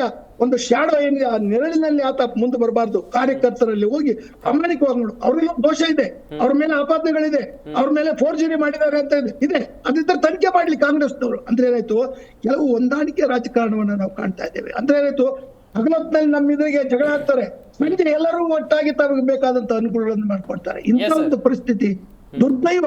ಕರ್ನಾಟಕದ ರಾಜಕೀಯ ಪಕ್ಷಗಳಲ್ಲಿ ಇರ್ತಕ್ಕಂಥ ಒಂದು ಆಂತರಿಕ ಪ್ರಜಾಪ್ರಭುತ್ವ, ಒಂದು ಪ್ರಾಮಾಣಿಕ ನಾಯಕತ್ವ, ಜನರ ಹಿತವನ್ನು ಕಾಪಾಡತಕ್ಕಂಥ ಬದ್ಧತೆಯ ಮತ್ತು ಜನರ ಸಮಸ್ಯೆಗಳಿಗೆ ಸ್ಪಂದಿಸ್ತಕ್ಕಂಥದ್ದನ್ನು ಯಾರು ಮಾಡ್ತಾ ಇಲ್ಲ. ಇಷ್ಟೊಂದು MLAಗಳಿದ್ದಾರೆ, ತಮ್ಮ ಪ್ರತಿಯೊಂದು ಕ್ಷೇತ್ರದಲ್ಲಿಯೂ ಅಲ್ಲಿ ನಡೀತಕ್ಕಂಥ ಭ್ರಷ್ಟಾಚಾರ, ಸಾಮಾನ್ಯ ಮಾನವನ ಶೋಷಣೆಯನ್ನ ಕುರಿತು ಇವರು ಆಲೋಚನೆ ಮಾಡಿಲ್ಲ. ಸರ್ಕಾರದ ವೈಫಲ್ಯತೆಗಳನ್ನ ಕುರಿತು ಮಾಡಿಲ್ಲ. ಅಧಿಕಾರಶಾಹಿ ರಾಜಕಾರಣಿಗಳಿಗಿಂತ ಅತಿ ಭ್ರಷ್ಟರಾದ ಅಧಿಕಾರಿಗಳು ತಾಂಡವಾಡ್ತಾ ಇದೆ ಭ್ರಷ್ಟಾಚಾರ. ಆ ಅಧಿಕಾರಿಗಳನ್ನ ನಿಯಂತ್ರಣದಲ್ಲಿಟ್ಟುಕೊಳ್ತಕ್ಕಂಥ ವಿರೋಧ ಪಕ್ಷವಾಗಿ ಇವರು ಅಸೆಂಬ್ಲಿಯಲ್ಲಿ ಮತ್ತು ಸಾರ್ವಜನಿಕ ವೇದಿಕೆಗಳಲ್ಲಿ ಆ ಸಮಸ್ಯೆಗಳನ್ನ ಕುರಿತು ಕರ್ನಾಟಕ ಜನತೆಗೆ ತಿಳುವಳಿಕೆಯನ್ನು ಕೊಡಬೇಕಾಯ್ತು, ಕೊಟ್ಟಿಲ್ಲ. ತಮ್ಮ ವೈಯಕ್ತಿಕ single agenda Vijayendra Yes, yes. ವಿಜಯೇಂದ್ರನ ತೆಗೆದು ಹಾಕಿ ಎಂತಕ್ಕಂಥ single agenda. It is not an agenda, it is not an ideology, it is Well not said. A vision, it Yes. Is manifesto. Yes. ಈ ಆರಂಭದ ಮತ್ತು ವಿಮರ್ಶೆಯನ್ನ ಬಹಳ ಮನನೊಂದು ಕರ್ನಾಟಕದ ಜನತೆಯ ಪರವಾಗಿ ಈ ರಾಜಕೀಯ ಪಕ್ಷಗಳಿರ್ತಕ್ಕಂಥ ಗೋಸುಂಬಿತನ ಅಥವಾ ಡಬಲ್ ಸ್ಟ್ಯಾಂಡರ್ಡ್ಸ್ ಏನು ಆಷಾಢ ಬುದ್ಧಿತನ ಇದೆ ಅದು ಹೋಗ್ಬೇಕು. ಅಲ್ಲಿವರೆಗೂ ಕಾರ್ಯಕರ್ತರು ಎಂತಕ್ಕಂಥವ್ರು ಪಕ್ಷಕ್ಕಾಗಿ ದುಡಿತಾರೆ, ಅವರಿಗೆ ಮನ್ನಣೆ ಇಲ್ಲ. ಯಾವ ಖಂಡಿತ, ಪಕ್ಷದಲ್ಲಿ ಖಂಡಿತ ಸರ್, ಕಾರ್ಯಕರ್ತರು ಖಂಡಿತ. ನೀವು well shed sir, well shed. ತುಂಬಾ ಚೆನ್ನಾಗಿ ಹೇಳ್ತಾ ಇದ್ರು ಪುರಾಣಿಕ್ ಸರ್. ಯಾವ ರೀತಿಯಾಗಿ ರಾಜಕೀಯ ವ್ಯವಸ್ಥೆ ಇದೆ, ಹಾಗೇನೆ ಭ್ರಷ್ಟಾಚಾರ ಎಷ್ಟರ ಮಟ್ಟಿಗೆ ತಾಂಡವ ಆಡ್ತಾ ಇದೆ ನಮ್ಮ ರಾಜ್ಯದಲ್ಲಿ ರಾಜಕೀಯದಲ್ಲಿ, ಅದನ್ನು ಕೂಡ ಗಮನಿಸಬೇಕಾಗತ್ತೆ. ಈಗ ಕುಮಾರ್ ಅವರೇ, ಮಹೇಶ್ ಗೌಡರು ಹೇಳ್ತಾ ಇದ್ರು, ನೀವು ಬೇರೆಯವರ ಕಡೆಗೆ ಬೆರಳು ತೋರಿಸೋ ಮುಂಚೆ ನಿಮ್ಮ ಪಕ್ಷದಲ್ಲೂ ಕೂಡ ನೋಡ್ಕೊಳ್ಳಿ, ನಿಮ್ಮ ಪಕ್ಷದಲ್ಲೂ ಕೂಡ ಬಣಬಡಿದಾಟ ಇದೆ ಎನ್ನುವುದಾಗಿ. ನಿಮ್ಮ ಪಕ್ಷದಲ್ಲೂ ಇದೆಯಲ್ವಾ ಸರ್? ಒಂದಷ್ಟು ನಾಯಕರು ಪರ ವಿರೋಧ ಹೇಳಿಕೆಗಳನ್ನ ಕೊಡ್ತಾ ಇದ್ದಾರಲ್ವಾ ಸರ್? ಪಾಪ ಮಹೇಶ್ ಗೌಡರು ಅಪ್ಕಮಿಂಗ್ JDSನ ಯುವ ಮಿತ್ರ ವಕ್ತಾರರು. ದೇವೇಗೌಡರು ಮತ್ತು ಕುಮಾರಸ್ವಾಮಿಯವರು RSS ಬಗ್ಗೆ ಏನೇನೋ ಹೇಳಿದ್ರು. ಪಾಪ ಇನ್ನೂ ಬಹಳ ತಿಳ್ಕೊಬೇಕಾಗಿದೆ ಮಹೇಶ್ ಗೌಡ್ರೆ RSS ಬಗ್ಗೆ. ಬಹಳ ಆಳಕ್ಕಿಳಿದು ಒಂದಷ್ಟು ಅಧ್ಯಯನ ಮಾಡಿ ಆಮೇಲೆ ಅದ್ರ ಪರವಾಗಿ ಮಾತನಾಡಬೇಕಾದ್ರೆ ಮಾತನಾಡಿ. ಭಾರತ ದೇಶಕ್ಕೆ ಒಂದು ದೊಡ್ಡ ಇತಿಹಾಸ ಇದೆ, ಜೊತೆಗೆ ಪೌರಾಣಿಕ ಹಿನ್ನೆಲೆ ಕೂಡ ಇದೆ. ನಾನು ಹೇಳಿದ್ದು ಸೈದ್ಧಾಂತಿಕವಾಗಿ ನಾವು ಸುಭದ್ರರು, ದೇಶ ನಾವು ಹೇಳಿದ್ರೆ ಮಾತ್ರ ಇರೋದು ಅನ್ನೋ ಥರದಲ್ಲಿ ನಡ್ಕೋತಾರಲ್ಲ, ಅಂಥ ಪಕ್ಷದೊಳಗಡೆ ಇಂಥ ದೊಡ್ಡ ದ್ವಂದ್ವಗಳು ಮತ್ತು ಹೈಕಮಾಂಡ್ ಸಿಸ್ಟಮ್ ಇರೋದು ನಮಗೆ ಗೊತ್ತಿತ್ತು. ಕೇಶವ್ ಕೃಪಾ ಇಲ್ಲಾಂದರೆ ನಾಗಪುರದಲ್ಲಿ ಅಂತ. ಇವ್ಯಾವಕ್ಕೂ ಕವಡೆ ಕಾಸಿನ ಕಿಮ್ಮತ್ತಿಲ್ಲ ಇಲ್ಲಿ ರಾಜ್ಯದ ನಾಯಕರಿಗೆ. ಸಂತೋಷ್ ಜಿ ಅವರು ಒಂದು ಗುಂಪಾದರೆ, ಯತ್ನಾಳ್ ಅವರು ಒಂದು ಗುಂಪಾದರೆ, ಯಡಿಯೂರಪ್ಪನವ್ರದ್ದೊಂದು ಗುಂಪಾದರೆ, ಹಿರಿಯ ನಾಗರಿಕರು ಅಂತ ಅವರೊಳಗೊಂದು ಇದಕ್ಕೆ ಇದೆ, ಅವ್ರದ್ದೊಂದು ಗುಂಪಾದರೆ, ಪ್ರತಾಪ್ ಸಿಂಹ ಅವ್ರದ್ದೊಂದು ಗುಂಪಾದರೆ, ಲಿಂಬಾವಳಿ ಅವ್ರದ್ದೊಂದು ಗುಂಪಾದರೆ, ಅದನ್ನು ನಿಯಂತ್ರಣ ಮಾಡೋಕ್ಕೆ ನೋಡಿ. ನಮ್ಮ ಪಕ್ಷದ ಬಗ್ಗೆ ನೀವು ಮಾತನಾಡಿದ್ರಿ, ಹೌದು ಖಂಡಿತ ನಮ್ಮ ಪಕ್ಷದ ಅಧ್ಯಕ್ಷ ಸ್ಥಾನ ಮತ್ತು ಮುಖ್ಯಮಂತ್ರಿಗಳ ಸ್ಥಾನಕ್ಕೆ ಬಹಳ ಪ್ರಬಲ ಆಕಾಂಕ್ಷಿಗಳಿದ್ದಾರೆ ಮತ್ತು ಅದಕ್ಕೆ ಅರ್ಹರಾದಂಥ ನೂರಾರು ಜನ ನಾಯಕರುಗಳೇ ಇದ್ದಾರೆ ಮುನ್ನಡೆಸೋದಕ್ಕೆ. ಖಂಡಿತ ಆಡಳಿತ ಪಕ್ಷವಾಗಿ ನಮ್ಮಲ್ಲಿ ಸಹಜವಾಗಿ ಆಡಳಿತ ಪಕ್ಷದಲ್ಲಿ ಈ ಥರದ್ದೆಲ್ಲ ಇದ್ದೇ ಇರುತ್ತೆ. ನಾನು ಒಂದು ನಿಮಿಷ ಇರುತ್ತೆ, ಆದರೆ ಆದಿ ಬೀದಿಲೆಲ್ಲ ಇವ್ರ ಥರ ರಾಮಾಯಣ ಮಾಡಿಕೊಂಡು ಮಹಾಭಾರತ ಮಾಡ್ಕೊಂಡು ಓಡಾಡ್ತಿಲ್ಲ, ಆಯಿತಾ? ನಮ್ಮ ಪಕ್ಷದ ಹೈಕಮಾಂಡು ಈ ವಿಚಾರಗಳನ್ನು ನಾವಿದ್ದೇವೆ ನೋಡ್ಕೋತೀವಿ, ನಿಮ್ಮ ಕೆಲಸ ನೀವು ಮಾಡಿ ಬಾಯಿ ಮುಚ್ಕೊಂಡು ಹೇಳಿ ಮಾಡ್ತಾ ಇದ್ದಾರೆ. ಮಾನ್ಯ ದೇವೇಗೌಡರು ಮತ್ತು ಕುಮಾರಸ್ವಾಮಿ ಅವರು RSS ಇದೇ ಪೇಶ್ವೆಗಳ ಬಗ್ಗೆ ಬಹಳ ಮಾತನಾಡಿದ್ದಾರೆ. ಅದು ನಿಮಗೆ ಗೊತ್ತಿಲ್ಲ ಮಹೇಶ್ ಗೌಡ್ರೆ. ಪೇಶ್ವೆಗಳು ಅಂದರೆ ಏನು, RSS ಅಂದರೆ ಏನು, ಮತ್ತೆ ಕೇಶವ್ ಕೃಪಾದ ಕೆಲಸ ಏನು, ನಾಗ್ಪುರದ ಕೆಲಸ ಏನು ಬಹಳ ಮಾತನಾಡಿದ್ದಾರೆ. ಬಹಳ ನಾನು ಪುಟಗಟ್ಟಲೆ ಮಾತನಾಡಬಲ್ಲೆ ಆ ವಿಷಯದಲ್ಲಿ. ಯಾಕೆ ಅಂತಂದರೆ ನನಗೆ ಗೊತ್ತಿದೆ ಯಾವ್ಯಾವ ಸಂದರ್ಭದಲ್ಲಿ ಅವರು ಯಾವ್ಯಾವ ನಾಯಕರುಗಳು RSS ನಾಯಕರುಗಳು ಅವ್ರ ಮನೆಯಲ್ಲಿ ಚಂದ ವಸೂಲಿ ಮಾಡೋಕ್ಕೆ ಹೋದಾಗ, ಶ್ರೀರಾಮನ ದೇವಸ್ಥಾನ ಕಟ್ಟಕ್ಕೆ ಅಂತ ಚಂದ ವಸೂಲಿ ಮಾಡೋಕ್ಕೆ ಬಂದಿದ್ದಂಥ ಕಾರ್ಯಕರ್ತರ ಬಗ್ಗೆ ಮಾತನಾಡಿದ್ದು ಕುಮಾರಸ್ವಾಮಿ ಅವರು ಎಷ್ಟಿದೆ ಅನ್ನೋದನ್ನು ನಾನೆಲ್ಲ ತೆರೆದಿಡಬಲ್ಲೆ. ಆದರೆ ಅದೆಲ್ಲ ಬೇಡ. GT ದೇವೇಗೌಡರು ಮತ್ತು ನಿಮ್ಮ ಕೋಲಾರದ ಶಾಸಕರು ಮಾತನಾಡ್ತಿರೋದು ನಿಮ್ಮ ಪಕ್ಷದೊಳಗಡೆ ಸರಿ ಇದೆಯಪ್ಪ? ಮೊದಲು ಅದನ್ನು ನೋಡ್ಕೊಳ್ಳಿ. ಯಗಣ ಅದು ಇದು ಎಲ್ಲ ಏನೇನೋ ಮಾತನಾಡಿದ್ರಿ, ನಮ್ಮ ಭಾಷೆ ಬಳಸುವಾಗ ನನಗೂ ಬರುತ್ತೆ, ಈ ಥರದ್ದೆಲ್ಲ ಭಾಳ ಮಾತನಾಡಬಲ್ಲೆ. ಆದರೆ ನಿಮ್ಮ ಪಕ್ಷದ ಒಳಗಡೆ ನಿಮ್ಮ ಶಾಸಕರುಗಳನ್ನ ಹಿಡಿದಿಟ್ಕೊಳ್ಳೋಕ್ಕಾಗದೆ ಒದ್ದಾಡ್ತಿರೋಂಥ ಪಕ್ಷ ಮತ್ತು ಅಲ್ಲಿ ಅಧ್ಯಕ್ಷರು, ರಾಷ್ಟ್ರೀಯ ಅಧ್ಯಕ್ಷರು ಅವರೇ, ರಾಜ್ಯಾಧ್ಯಕ್ಷರು ಅವರೇ, ಯುವ ಅಧ್ಯಕ್ಷರು ಅವರೇ. ಸ್ವಲ್ಪ ಅದ್ರ ಬಗ್ಗೆನೂ ದೊಡ್ಡ ಚರ್ಚೆ ಇದೆ, ಅದ್ರ ಬಗ್ಗೆ ಚರ್ಚೆ ಮಾಡಿ. ಇತರೆಯವ್ರು ಯಾರಿಗೂ ಅವಕಾಶವೇ ಇಲ್ಲ ಅಲ್ಲಿ. ಅದು ಅಡುಗೆ ಮನೆ ಪಕ್ಷ, ಇವ್ರದ್ದು ಗರ್ಭಗುಡಿ ಪಕ್ಷ. ಇವ್ರು ನಮ್ಗೇನು ಹೇಳ್ಕೊಡ್ಬೇಕಾಗಿಲ್ಲ. ನಾವು ಭಾರತ ದೇಶದ ಸಂವಿಧಾನ ಪ್ರಜಾಪ್ರತಾತ್ಮಕವಾದಂಥ ವ್ಯವಸ್ಥೆ ಅಡಿಯಲ್ಲಿ ಕಾಂಗ್ರೆಸ್ ಪಕ್ಷ ನಡೆಯುತ್ತೆ. ಮತ್ತೆ ಸಮಪಾಲು ಸಮಬಾಳು ಅನ್ನೋ ನಮ್ದು ಚಿಂತನೆ ಇದೆ. ನಿಮ್ದು ಯಾವುದೂ ಇಲ್ಲ. ಏಕಪಕ್ಷೀಯವಾದಂಥ ಕರ್ನಾಟಕದಿಂದ ತಗೊಂಡೋಗಿದ್ದು 4 ಆಯ್ತಪ್ಪ, ಅದೇನೇನೋ ಮಾತಾಡೋದು ಬೇಡ. ಮಂಡ್ಯ ಚುನಾವಣೆ ಸಂದರ್ಭದಲ್ಲಿ ಮಾನ್ಯ ಮಾಜಿ ಪ್ರಧಾನಮಂತ್ರಿಗಳು, ರಾಜ್ಯಸಭಾ ಸದಸ್ಯರು ಮತ್ತು ಈಗ ಹಾಲಿ ಸಂಸದರು ಚುನಾವಣೆ ಸಂದರ್ಭದಲ್ಲಿ ನಮ್ಮನ್ನು ನೀವು ಆರಿಸಿದ್ದೆ ಆದರೆ ನೀರಿನ ಬವಣೆಯನ್ನು ನೀರಿಗಿಸ್ತೇವೆ, 24 ಗಂಟೆನಲ್ಲಿ ಇದು ಯಾವುದು ಹೊಗೆನಕಲ್ ಫಾಲ್ಸ್ನ ಅಣೆಕಟ್ಟನ್ನು ಕಟ್ಟೋದಕ್ಕೆ ಪರ್ಮಿಷನ್ ಕೊಡಿಸ್ತೀವಿ ಅಂತಂದರು.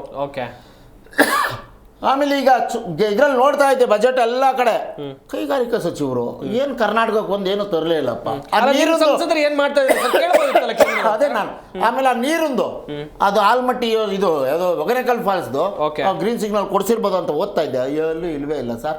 ಭದ್ರಾ ಮೇಲ್ದಂಡೆ ಯೋಜನೆಗೆ ಲಾಸ್ಟ್ ಬಜೆಟ್ ಅಲ್ಲಿ 5,300 ಕೋಟಿ ಕೊಡ್ತೀನಿ ಅಂದಿರು, ಅದು ಕೊಟ್ಟಿಲ್ಲ. ಅದ್ರ ಬಗ್ಗೆ ಚಕಾರ ಇಲ್ಲ. ಎಸ್ ವೆಲ್ ವೆಲ್ ವೆಲ್ ಮಾತಾಡೋಣ ಅದ್ರ ಬಗ್ಗೆ ಏನಾದ್ರು ಇದ್ರೆ ಚರ್ಚೆ ಮಾಡಿ ಮಹೇಶ್ ಗೌಡ್ರೆ, ನಾವು ಮಾತನಾಡ್ತೇವೆ.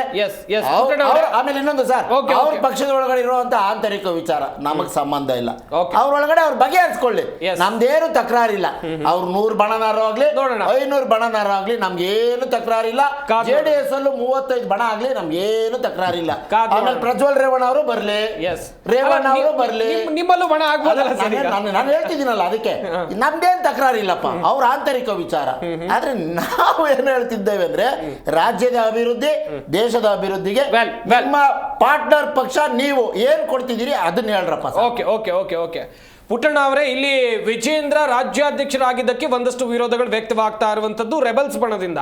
ಯಡಿಯೂರಪ್ಪ ಕೃಪಾ ಕಟಾಕ್ಷದಿಂದಲೇ ವಿಜೇಂದ್ರ ರಾಜ್ಯಾಧ್ಯಕ್ಷರಾದ್ರು, ಬಿಜೆಪಿ ರಾಜ್ಯಾಧ್ಯಕ್ಷರಾದ್ರು ಎನ್ನುವುದಾಗಿ ಒಂದಷ್ಟು ಚರ್ಚೆಗಳು. ಅದು ನಿಜ ಕೂಡ ಹೌದು ಅಂತೇಳಿ ರಾಜಕೀಯ ವಿಶ್ಲೇಷಕರು ಕೂಡ ಹೇಳ್ತಾ ಇದ್ದಾರೆ. ಸಮರ್ಥ ಅಭ್ಯರ್ಥಿಗಳು ಅಥವಾ ಕ್ಯಾಂಡಿಡೇಟ್ಸ್ಗಳು ಇರ್ಲಿಲ್ವಾ ಬಿಜೆಪಿಯಲ್ಲಿ? ಹಾಗಾದ್ರೆ ಖಂಡಿತ ಇದ್ದಾರೆ ಸರ್.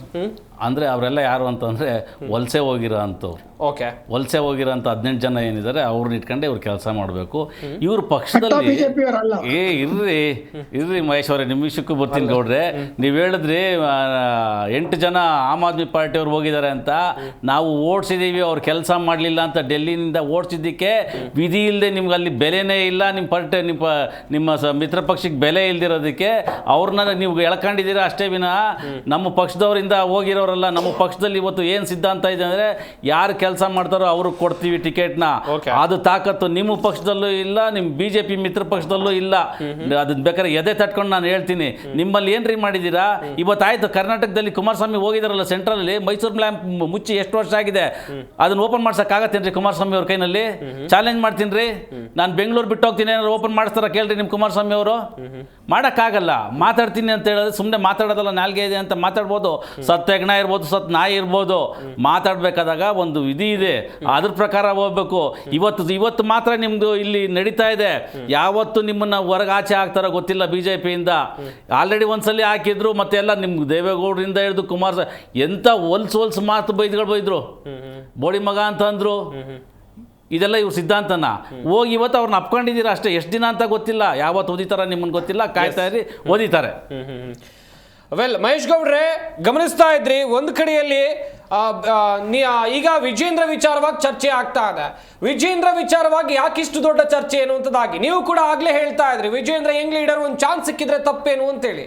ಹೈಕಮಾಂಡ್ ನಾಯಕರು ಇದ್ದಾರೆ, ಇದನ್ನೆಲ್ಲ ಸರಿ ಮಾಡ್ಬೋದಲ್ಲ ಸರ್? ಇಷ್ಟೆಲ್ಲ ಗಲಾಟೆ ಆಗ್ತಾ ಇದೆ, ಇಷ್ಟೆಲ್ಲ ಕಚ್ಚಾಟ ಆಗ್ತಾ ಇದೆ, ಅವ್ರು ಏನ್ ಮಾಡ್ತಾ ಇದಾರೆ ಹಂಗಾದ್ರೆ ಅಂತೇಳಿ. ಸಂಪತ್ ಮೊದ್ಲು ನಮ್ ಕುಮಾರಣ್ಣನ್ಗೂ ಮಿಸ್ಟರ್ ಪುಟ್ಟಣ್ಣನ್ಗೂ ಒಂದೆರಡು ಉತ್ತರ ಹೇಳ್ಬಿಟ್ಟು ಆಮೇಲೆ ಹೇಳ್ತೀನಿ. ಹೇಳಿ. ನಾನು RSS ಅಲ್ಲೇ ಬೆಳೆದ್ ಬಂದಂತವ್ ನಾನು. ಅಖಿಲ ಭಾರತ ಮಾತೃಭೂಮಿ ನಮಸ್ತೆ ವತ್ಸಲ. ಕುಮಾರ್ ಅವರೇ ಒಂದ್ ನಿಮಿಷ ಮಾತಾಡ್ಲಿ. ಅವ್ರು ನೀವು ಮಾತಾಡೋಕೆ ಸುಮ್ಮನೆ ಇದ್ರು. ಮಹೇಶ್ ಗೌಡ್ರೆ ಕಂಟಿನ್ಯೂ ಮಾಡಿ. ಸಂಪತ್ ಸರ್ ಏನಪ್ಪಾ ಅಂತ ಹೇಳಿದ್ರೆ, ದೇವೇಗೌಡ ಸಾಹೇಬ್ರು ಹೇಳಿದ್ರು ನಾನು ಉಸಿರು ಇರೋದ್ರೊಳಗಡೆ ಮೇಕೆದಾಟು ಯೋಜನೆಯನ್ನ ನರೇಂದ್ರ ಮೋದಿಜಿ ಅವ್ರ ಕೈಲಿ ಸೈನ್ ಮಾಡಿಸ್ತೀನಿ ಅಂತ. ಇಲ್ಲ ಅಂತ ನಾನು ಹೇಳ್ತಾ ಇಲ್ಲ. ಒಂದ್ ನಿಮಿಷ ಇರಿ ಸರ್, ದಯವಿಟ್ಟು ಸರ್ ಹೇಳಿ. ಚನ್ನಪಟ್ಟಣ ಚುನಾವಣೆ ಹೇಳಿದ್ರು, ನಾನು ಅದನ್ನ ಮತ್ತೆ ರಿಪೀಟ್ ಮಾಡಿದೀನಿ. ಎರಡನೇದು ಕುಮಾರಣ್ಣ ಹೇಳಿದ್ರು 5 ನಿಮಿಷದಲ್ಲಿ ಮೇಕೆದಾಟು ಯೋಜನೆಗೆ ಪರ್ಮಿಷನ್ ಅನ್ನ ಕೊಡಿಸ್ತೀನಿ ಅಂತ. ಅದನ್ನ ಖಂಡಿತವಾಗ್ಲೂ ಹೇಳ್ತಾ ಇದೀವಿ, ಕೊಡಿಸ್ತೀವಿ. ಅದನ್ನ ಕುಮಾರಣ್ಣ ಏನ್ ಹೇಳಿದ್ರು ಅನ್ನೋದನ್ನ ನನ್ನ ಆತ್ಮೀಯ ವಕ್ತಾರರಾದಂತ ಕುಮಾರಣ್ಣನವರು ಮತ್ತೊಮ್ಮೆ ಮಾಧ್ಯಮದನ್ನ ರಿಪೀಟ್ ಹಾಕೊಂಡು ನೋಡ್ಬೇಕು. ಇವರ ಪರಮ ಸ್ನೇಹಿತ ತಮಿಳುನಾಡಲ್ಲಿ ಇದಾರಲ್ಲ ಮುಖ್ಯಮಂತ್ರಿ ಮಿಸ್ಟರ್ ಸ್ಟಾಲಿನ್, ಆ ಸ್ಟಾಲಿನ್ ಹಾಕೊಂಡಿದಾರಲ್ಲ ಸುಪ್ರೀಂ ಕೋರ್ಟ್ ಅಲ್ಲಿ ಕೇಸನ್ನ, ಆ ಸ್ಟಾಲಿನ್ ಅನ್ನ ಒಪ್ಪಿಸಿ ಇವರು ಮೇಕೆದಾಟು ಯೋಜನೆಗೆ ಏನು ಎಣ್ಣೆ ಹೊಡ್ಕೊಂಡು ಬೋಂಡ ತಿನ್ಕೊಂಡು ಇದ್ರಲ್ಲಿ ಬಂದ್ರಲ್ಲ, ಸರ್ಕಾರ ಬಂದಲ್ಲ ಅಧಿಕಾರಕ್ಕೆ ಮೇಕೆದಾಟು ಯೋಜನೆ ಜಾರಿ ಮಾಡ್ತೀವಿ ಅಂತ ಹೇಳ್ಕೊಂಡು ಇವರಿಂದ ಅಧಿಕಾರ ತಗೊಂಡ್ರಲ್ಲ ಜನಕ್ಕೆ ಟೋಪಿ ಹಾಕಿ ಅದನ್ನ ನಾವು ಸೈನ್ ಹಾಕ್ಸ್ಕೊಡ್ಲಿ 5 ನಿಮಿಷದಲ್ಲಿ ಖಂಡಿತ ಸೈನ್ ಹಾಕ್ಸ್ಕೊಡ್ತೀವಿ. ಅದು ಎರಡನೇದು. ಆಮ್ ಆದ್ಮಿ ಪಕ್ಷದ ಹೇಳಿದ್ರು ವಕ್ತಾರರು ಸ್ನೇಹಿತರು ನಮ್ಮ ಪುಟ್ಟಣ್ಣವರು ನಮ್ಮನ್ನ ಒದ್ದಾಚ್ ಹಾಕ್ಬಿಡ್ತಾರಂತೆ ಭಾರತೀಯ ಜನತಾ ಪಕ್ಷದವರು ಅಂತ. ಇವ್ರಿಗೆ ಹೇಗ್ ಒದ್ದಿದ್ದಾರೆ ಅಂತ ಹೇಳಿದ್ರೆ ರಾಹುಲ್ ಗಾಂಧಿ ಅವರು ನೆನ್ಸ್ಕೋಬೇಕು ಜೀವನದಲ್ಲಿ. ದೆಹಲಿಯ ಚುನಾವಣೆಯಲ್ಲಿ ರಾಹುಲ್ ಗಾಂಧಿ ಅವರು ಯಾವ ರೀತಿಯಾದಂತ ಹೊಡೆತವನ್ನ ಆಮ್ ಆದ್ಮಿ ಪಕ್ಷಕ್ಕೆ ಕೊಡ್ತಾವ್ರೆ ದಿನನಿತ್ಯ ಅಂತ ಹೋಗಿ ಹರಿಯಾಣ ಚುನಾವಣೆಯಲ್ಲಿ ಯಾವ ರೀತಿಯಾಗಿ ಕೊಟ್ರು ಬೋಂಡನ, ದೆಹಲಿಯ ಚುನಾವಣೆಯಲ್ಲಿ ಯಾವ ರೀತಿಯಾದಂತ ಬೋಂಡವನ್ನ ಕೊಡ್ತಾವ್ರೆ ಅಂತ ದಯವಿಟ್ಟು ಪುಟ್ಟಣ್ಣ ಅವ್ರು ಹೋಗಿ ರಾಹುಲ್ ಗಾಂಧಿ ಅವ್ರನ್ನ ಭೇಟಿ ಮಾಡ್ಕೊಂಡು ಬರ್ಲಿ. ಮೂರನೇದೇನಪ್ಪಾ ಅಂತ ಹೇಳಿದ್ರೆ ಯುವಕರನ್ನ ಮನ್ನಣೆ ಹಾಕ್ಬೇಕು, ಈ ದೇಶದಲ್ಲಿ ವಿಜೇಂದ್ರ ಅವರಂತರನ್ನ ಬೆಳೆಸ್ಬೇಕು. ಅದಲ್ಲ, ಕೇವಲ ವಿಜೇಂದ್ರ ಅಲ್ಲ, ಈ ದೇಶದ ಪ್ರತಿಷ್ಠಿತ ಚುನಾವಣೆಗಳಲ್ಲಿ ಮೋದಿಜಿಯವರ ಸರ್ಕಾರ ಪ್ರತಿ ರಾಜ್ಯಗಳಲ್ಲೂ ಸಹ ಈ ಎಕ್ಸ್ಪೆರಿಮೆಂಟ್ ಅನ್ನ ಮಾಡಿದೆ. ಈ ಎಕ್ಸ್ಪೆರಿಮೆಂಟ್ ಅನ್ನ ಮಾಡೋದಿಕ್ಕೆ ಬೇರೆ ಪಕ್ಷಗಳಿಗೆ ತಾಕತ್ತು, ದಮ್ಮು, ಧೈರ್ಯ ಬೇಕು. ಯಾಕೆ ಅಂತ ಹೇಳಿದ್ರೆ ಪಕ್ಷದಲ್ಲಿ ಜೋತಾಯ್ಕೊಂಡು 100 ವರ್ಷಗಳಿಂದ 50-60 ವರ್ಷಗಳಿಂದ ಭ್ರಷ್ಟಾಚಾರವನ್ನ ಮಾಡ್ಕೊಂಡು ತಮ್ಮ ಮಕ್ಕಳಿಗೆ MP ಸೀಟ್ ಅನ್ನ ಕೊಟ್ಕೊಂಡು ಈ ದೇಶವನ್ನ ನುಂಗಿ ನೀರು ಕುಡ್ದಿ ಇವತ್ತು ಸ್ವಾತಂತ್ರ್ಯ ಬಂದ ನಂತರ ಯಾವ್ಯಾವ ರೀತಿ ಆಟ ಆಡಿದ್ದಾರೆ ಅಂತ ಈ ಪ್ರಪಂಚಕ್ಕೆ ಗೊತ್ತಿದೆ. ಯಾರಿಗೆ ಎಲ್ಲರ ಬಗ್ಗೆ ಒಂದು. ಎರಡನೇದೇನಪ್ಪಾ ನೆಕ್ಸ್ಟ್ ಇಲ್ಲಿ ಕರ್ನಾಟಕದಲ್ಲಿ ನಡೀತಾ ಇರೋದು ವೈಯಕ್ತಿಕ ದಾಳಿ, ಪಕ್ಷದ ಮೇಲೆ ದಾಳಿ ಅಲ್ಲ. ಬಿಜೆಪಿಯವರು ಬಿಜೆಪಿಯ ಪಕ್ಷದ ಮೇಲೆ ಯಾರು ದಾಳಿ ಮಾಡ್ತಾ ಇಲ್ಲ, ಪಕ್ಷದ ಸಿದ್ಧಾಂತದ ಮೇಲೆ ದಾಳಿ ಮಾಡ್ತಾ ಇಲ್ಲ, ದೆಹಲಿ ಮಟ್ಟದ ನಾಯಕರ ಮೇಲೂ ಸಹ ಯಾರು ದಾಳಿ ಮಾಡ್ತಾ ಇಲ್ಲ. ಮೋದಿಜಿಯವ್ರ ಬಗ್ಗೆ ಮಾತನಾಡೋದಿಕ್ಕೆ ಯಾರಿಗೂ ಅಧಿಕಾರ ಇಲ್ಲ, ಅಲ್ಲಿ ಮಾತನಾಡಕ್ಕೂ ಆಗೋದಿಲ್ಲ. ಆದ್ರೆ ಕರ್ನಾಟಕದಲ್ಲಿ ಮಾತ್ರ ಕೇವಲ ವಿಜೇಂದ್ರ ಅವ್ರ ಮೇಲೆ ಮಾತ್ರ ವಾಗ್ಬಾಣವನ್ನ ಬಿಡ್ತಾ ಇದ್ದಾರೆ. ಪಕ್ಷದ ಸಿದ್ಧಾಂತ ಪಕ್ಷದ ಗೌಡ್ರೆ ಒಂದ್ ನಿಮಿಷ ಕುಮಾರ್ ಅವರೇ, ಒಂದ್ ನಿಮಿಷ ಬ್ರೇಕ್ ಟೈಮ್ ಆಗಿದೆ. ಒಂದ್ ನಿಮಿಷ ಕುಮಾರ್ ಮಹೇಶ್ ಗೌಡ್ರೆ, ಮುಂದಿನ ಹಂತದಲ್ಲಿ ಮಾಹಿತಿಯನ್ನು ಪಡ್ಕೊಳ್ತಾ ಹೋಗ್ತೀನಿ ನಿಮ್ಮಿಂದ. ಒಂದ್ ಕಡೆಯಲ್ಲಿ ಗಮನಿಸಿದ್ರೆ ವೀಕ್ಷಕರೇ, ಬಿಜೆಪಿಯಲ್ಲಿ ಯಾವ ರೀತಿಯಾಗಿ ಬಣಬಡಿದಾಟ ನಡೀತಾ ಇದೆ ಎನ್ನುವುದಾಗಿ, ಹಾಗೇನೆ ರಾಜ್ಯಾಧ್ಯಕ್ಷ ಬದಲಾವಣೆಗೆ ಭಿನ್ನರು ಪಟ್ಟು ಹಿಡಿದಿದ್ದಾರೆ, ದೆಹಲಿ ಅಂಗಳಕ್ಕೆ ಹೋಗಿದ್ದಾರೆ. ಮುಂದಿನ ಹಂತದಲ್ಲಿ ಏನೆಲ್ಲ ಆಗಬಹುದು ಚರ್ಚೆಯನ್ನ ಮಾಡ್ತಾ ಹೋಗೋಣ. ವೀಕ್ಷಕರೇ ಗಮನಿಸ್ತಾ ಇದ್ರಿ, ರಾಜ್ಯ ಬಿಜೆಪಿಯಲ್ಲಿ ಎಷ್ಟರ ಮಟ್ಟಿಗೆ ಬಣಬಡಿದಾಟ ನಡೀತಾ ಇದೆ ಎನ್ನುವುದಾಗಿ. ರಾಜ್ಯಾಧ್ಯಕ್ಷರ ಬದಲಾವಣೆಗೆ ಭಿನ್ನರು ಪಟ್ಟು ಹಿಡಿದಿದ್ದಾರೆ, ದೆಹಲಿ ಅಂಗಳಕ್ಕೂ ಕೂಡ ತಲುಪಿಬಿಟ್ಟಿದ್ದಾರೆ. ಕಾದ್ ನೋಡ್ಬೇಕು ಮುಂದಿನ ಹಂತದಲ್ಲಿ ಏನಾಗುತ್ತೆ ಅಂತೇಳಿ. ಪುರಾಣಿಕ್ ಸರ್ ಅವರಿಂದ ಪ್ರತಿಕ್ರಿಯೆಯನ್ನು ಪಡ್ಕೊಳ್ತಾ ಹೋಗ್ತೀನಿ. ಸರ್, ಎಲ್ಲಾ ಪಾರ್ಟಿಯಲ್ಲೂ ಕೂಡ ಒಂದು ಶಿಸ್ತು ಸಮಿತಿ ಅಂತ ಇರುತ್ತೆ. ದಯವಿಟ್ಟು ಎಲ್ಲಾ ಪಾರ್ಟಿಯಲ್ಲೂ ಕೂಡ ಒಂದು ಶಿಸ್ತು ಸಮಿತಿ ಅಂತ ಇರುತ್ತೆ. ಅದು ಬಿಜೆಪಿಯಲ್ಲೂ ಇದೆ, ಕಾಂಗ್ರೆಸ್ನಲ್ಲೂ ಇದೆ, JDS ನಲ್ಲೂ ಇದೆ, ಆಮ್ ಆದ್ಮಿ ಪಕ್ಷದಲ್ಲೂ ಕೂಡ ಇದೆ. ಆದ್ರೆ ಈ ಬಿಜೆಪಿಯಲ್ಲಿರುವಂತ ಶಿಸ್ತು ಸಮಿತಿಗೆ ರಾಜ್ಯದಲ್ಲಿ ಆಗ್ತಾ ಇರುವಂತ ಇಷ್ಟೆಲ್ಲ ಬೆಳವಣಿಗೆಗಳನ್ನ ಅವರು ಕೂಡ ನೋಡ್ತಾ ಇದ್ದಾರೆ. ಈ ಶಿಸ್ತು ಸಮಿತಿಗೆ ಶಿಸ್ತಿಲ್ವಾ, ಹೇಗೆ ಸರ್? ಒಂದ್ ರೀತಿನಲ್ಲಿ ನಾನು ಹೇಳೋದು ಹೈಕಮಾಂಡ್ ನಲ್ಲೇ ಒಂದ್ ರೀತಿಯಲ್ಲಿ ಒಗ್ಗಟ್ಟಿಲ್ಲ ಅಂತ ನಾನು ಹೇಳ್ತೇನೆ, ನನ್ನ ವಿಶ್ಲೇಷಣೆ. ಕಾರಣ ಏನು, ಇಷ್ಟೆಲ್ಲ ಗುಂಪುಗಳಿದಲ್ಲ, 5-6 ಜನ ಅಥವಾ 7-8 ಜನ, ಅವರೆಲ್ಲ ಡಿಸ್ಟ್ರಿಕ್ಟ್ ಲೀಡರ್ಸ್.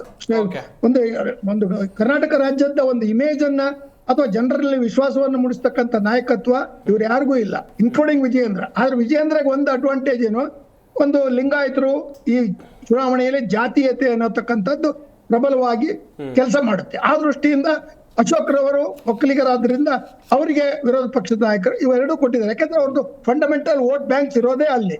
ಜೊತೆಗೆ ಈ ಏನು ಪಂಗಡಗಳಿದಾವಲ್ಲ, ಯತ್ನಾಳ್ ಲಿಂಗಾಯತರ ಲೀಡರ್ ಆದ್ರು ಸಹ ಅವ್ರು ಹೇಳೋದು ನಾನು ಕಟ್ಟೋ ಹಿಂದುತ್ವವಾದಿ ಅಂತ ಹೇಳ್ತಾರೆ. ಮತ್ತೆ ರಮೇಶ್ ಜಾರಕಿಹೊಳಿ ಬಗ್ಗೆ ನಮ್ಮ ಮಿತ್ರರು ಆಗ್ಲೇ ಹೇಳಿದ್ರು.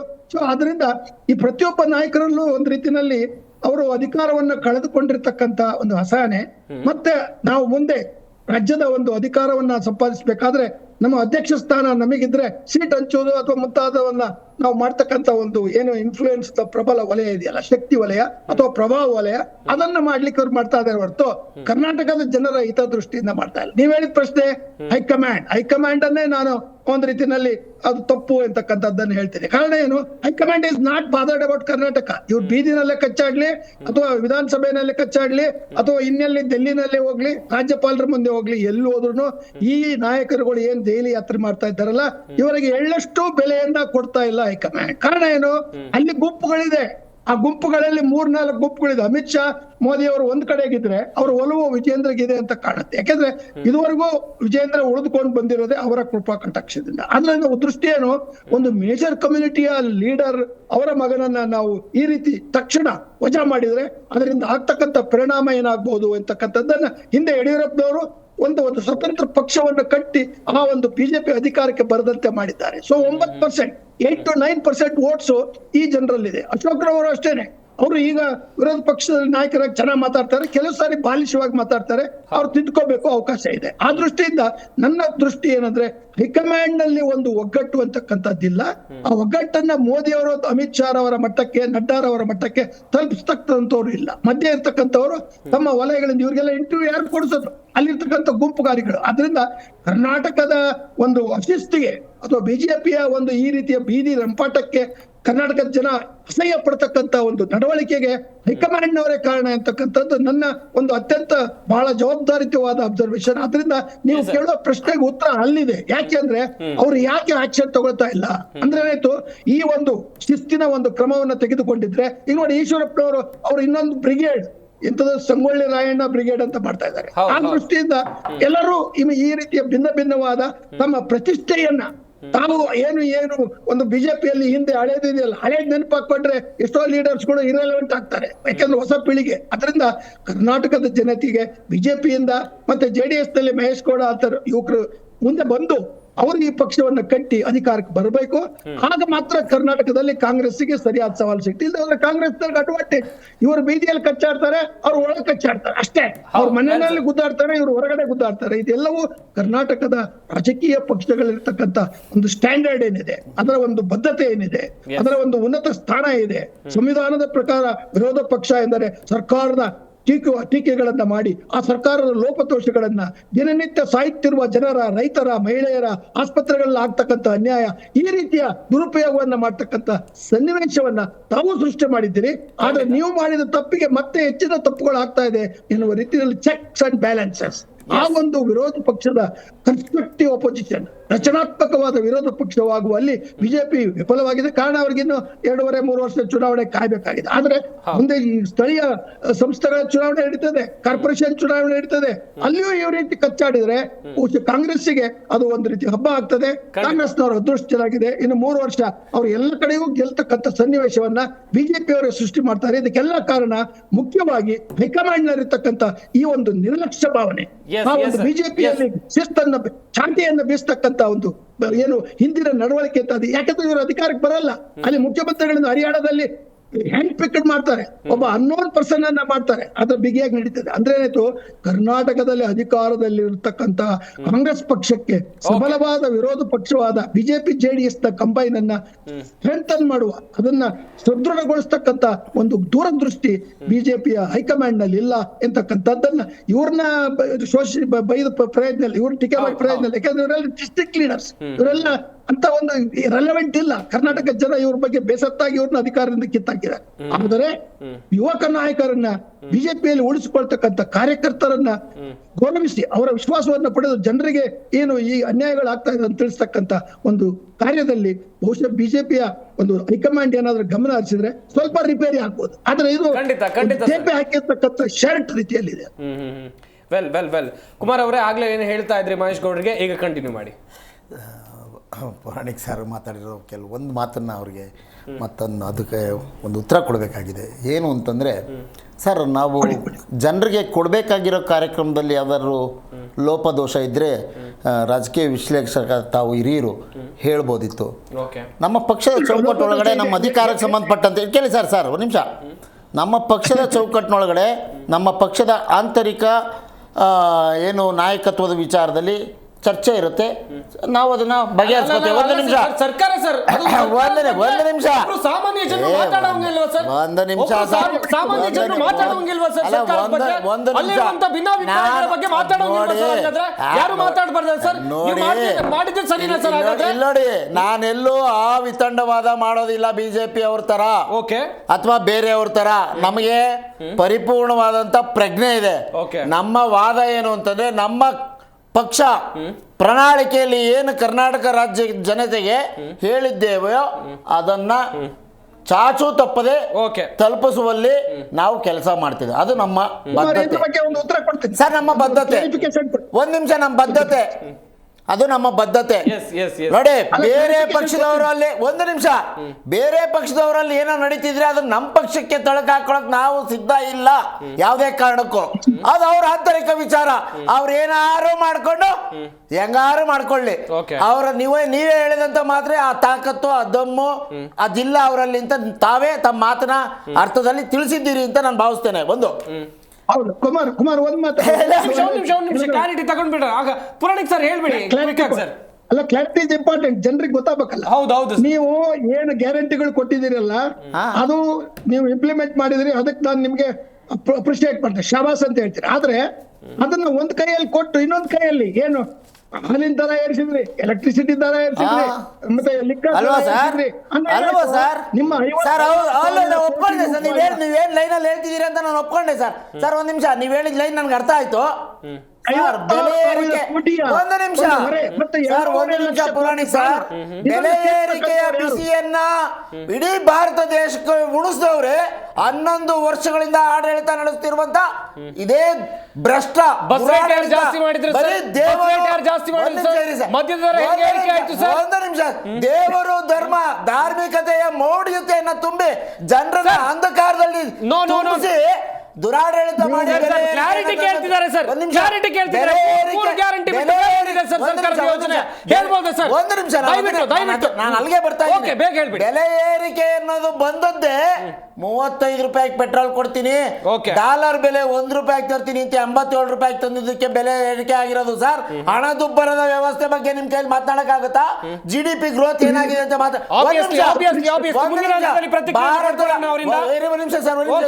ಪೂರ್ತಿ ಮಾಡ್ತೀನಿ ನೋಡಿ. ನಮ್ಮ ಭಾರತದ ಸ್ಟಾಟಿಸ್ಟಿಕ್ಸ್ ಹೇಳುವಂತ ಸಂಸ್ಥೆಯನ್ನೇ ಮುಚ್ಚಾಕಿರುವಂತ ಈ ಬಿಜೆಪಿ ಅವರು ದೇಶದ ಆರ್ಥಿಕ ಪರಿಸ್ಥಿತಿ ಹೇಗಿದೆ ಅಂತ ನೀವು ಮಾತಾಡ್ತಿರಲ್ಲ ಸರ್. ಆಮೇಲೆ ಬೆಲೆ ಏರಿಕೆ ಬಗ್ಗೆ ಹೇಳಿದ್ರೆ ಪೆಟ್ರೋಲ್ ಬೆಲೆ, GST ಬೆಲೆ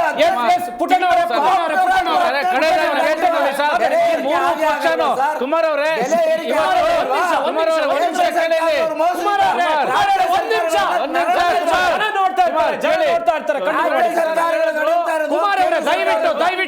ದಯವಿಟ್ಟು ಅವ್ರು ಹೇಳ್ತಾ ಇದ್ರು ಇವತ್ತಿನ ದಿನ 3 ಪಕ್ಷದಲ್ಲಿ, ಅಂದ್ರೆ ಇವತ್ತಿನ ದಿನ ಬಿಜೆಪಿ ಆಮೇಲೆ ಕಾಂಗ್ರೆಸ್ ಅವರು ನಮ್ಮನ್ನು ಬೈತಾ ಇದಾರೆ ಅಂತ. ಇವತ್ತು ಕಾಂಗ್ರೆಸ್ ಆಗ್ಲಿ ಬಿಜೆಪಿ ಆಗ್ಲಿ ನಮ್ಮ ಪ್ರಣಾಳಿಕೆಯನ್ನ ಕತ್ತಿ ಜೀವನ ಮಾಡ್ತಾ ಇದ್ದಾರೆ. ಬೆಂಗಳೂರಿನಲ್ಲಿ ಇವತ್ತು ಕಾಂಗ್ರೆಸ್ ಅಧಿಕಾರಕ್ಕೆ ಬಂದಿದೆ ಅಂದ್ರೆ ಡೆಲ್ಲಿನಲ್ಲಿ ಏನು ಅರವಿಂದ್ ಕೇಜ್ರಿವಾಲ್ ಪ್ರಣಾಳಿಕೆ ಕೊಟ್ಟಿದ್ರು ಅದೇ ಪ್ರಕಾರ ಇವರು ಕೊಟ್ಟಿ ಮಾಡಿದ್ದಾರೆ. ಆದ್ರೂ ಇಲ್ಲಿ ಮೋಸ ಆಗಿದೆ.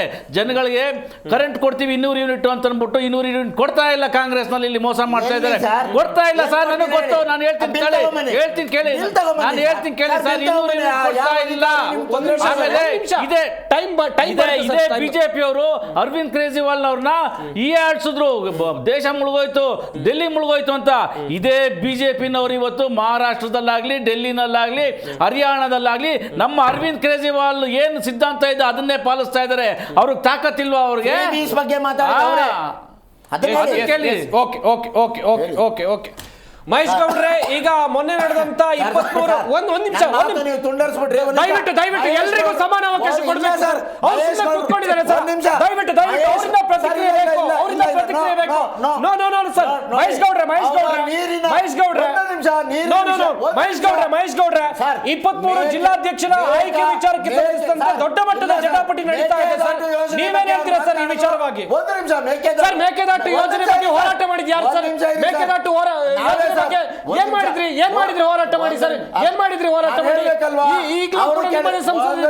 ನಾನು ಹೇಳ್ತಾ ಇದ್ದೇನೆ, ಮೇಕೆದಾಟು ಯೋಜನೆ ಬಗ್ಗೆ ಮಹೇಶ್ ಗೌಡ್ರು ಮಾತಾಡಿದ್ರು. ಓಕೆ ಸರ್, ಕೇಂದ್ರ ಸರ್ಕಾರದ್ದು ಇದ್ರಲ್ಲೇನು ಪಾತ್ರ ಇಲ್ವಾಗಿದ್ರೆ ಅಂತಾರಾಜ್ಯ ನದಿ ನೀರಿನ ಡಿಸ್ಪ್ಯೂಟ್ ಬಗ್ಗೆ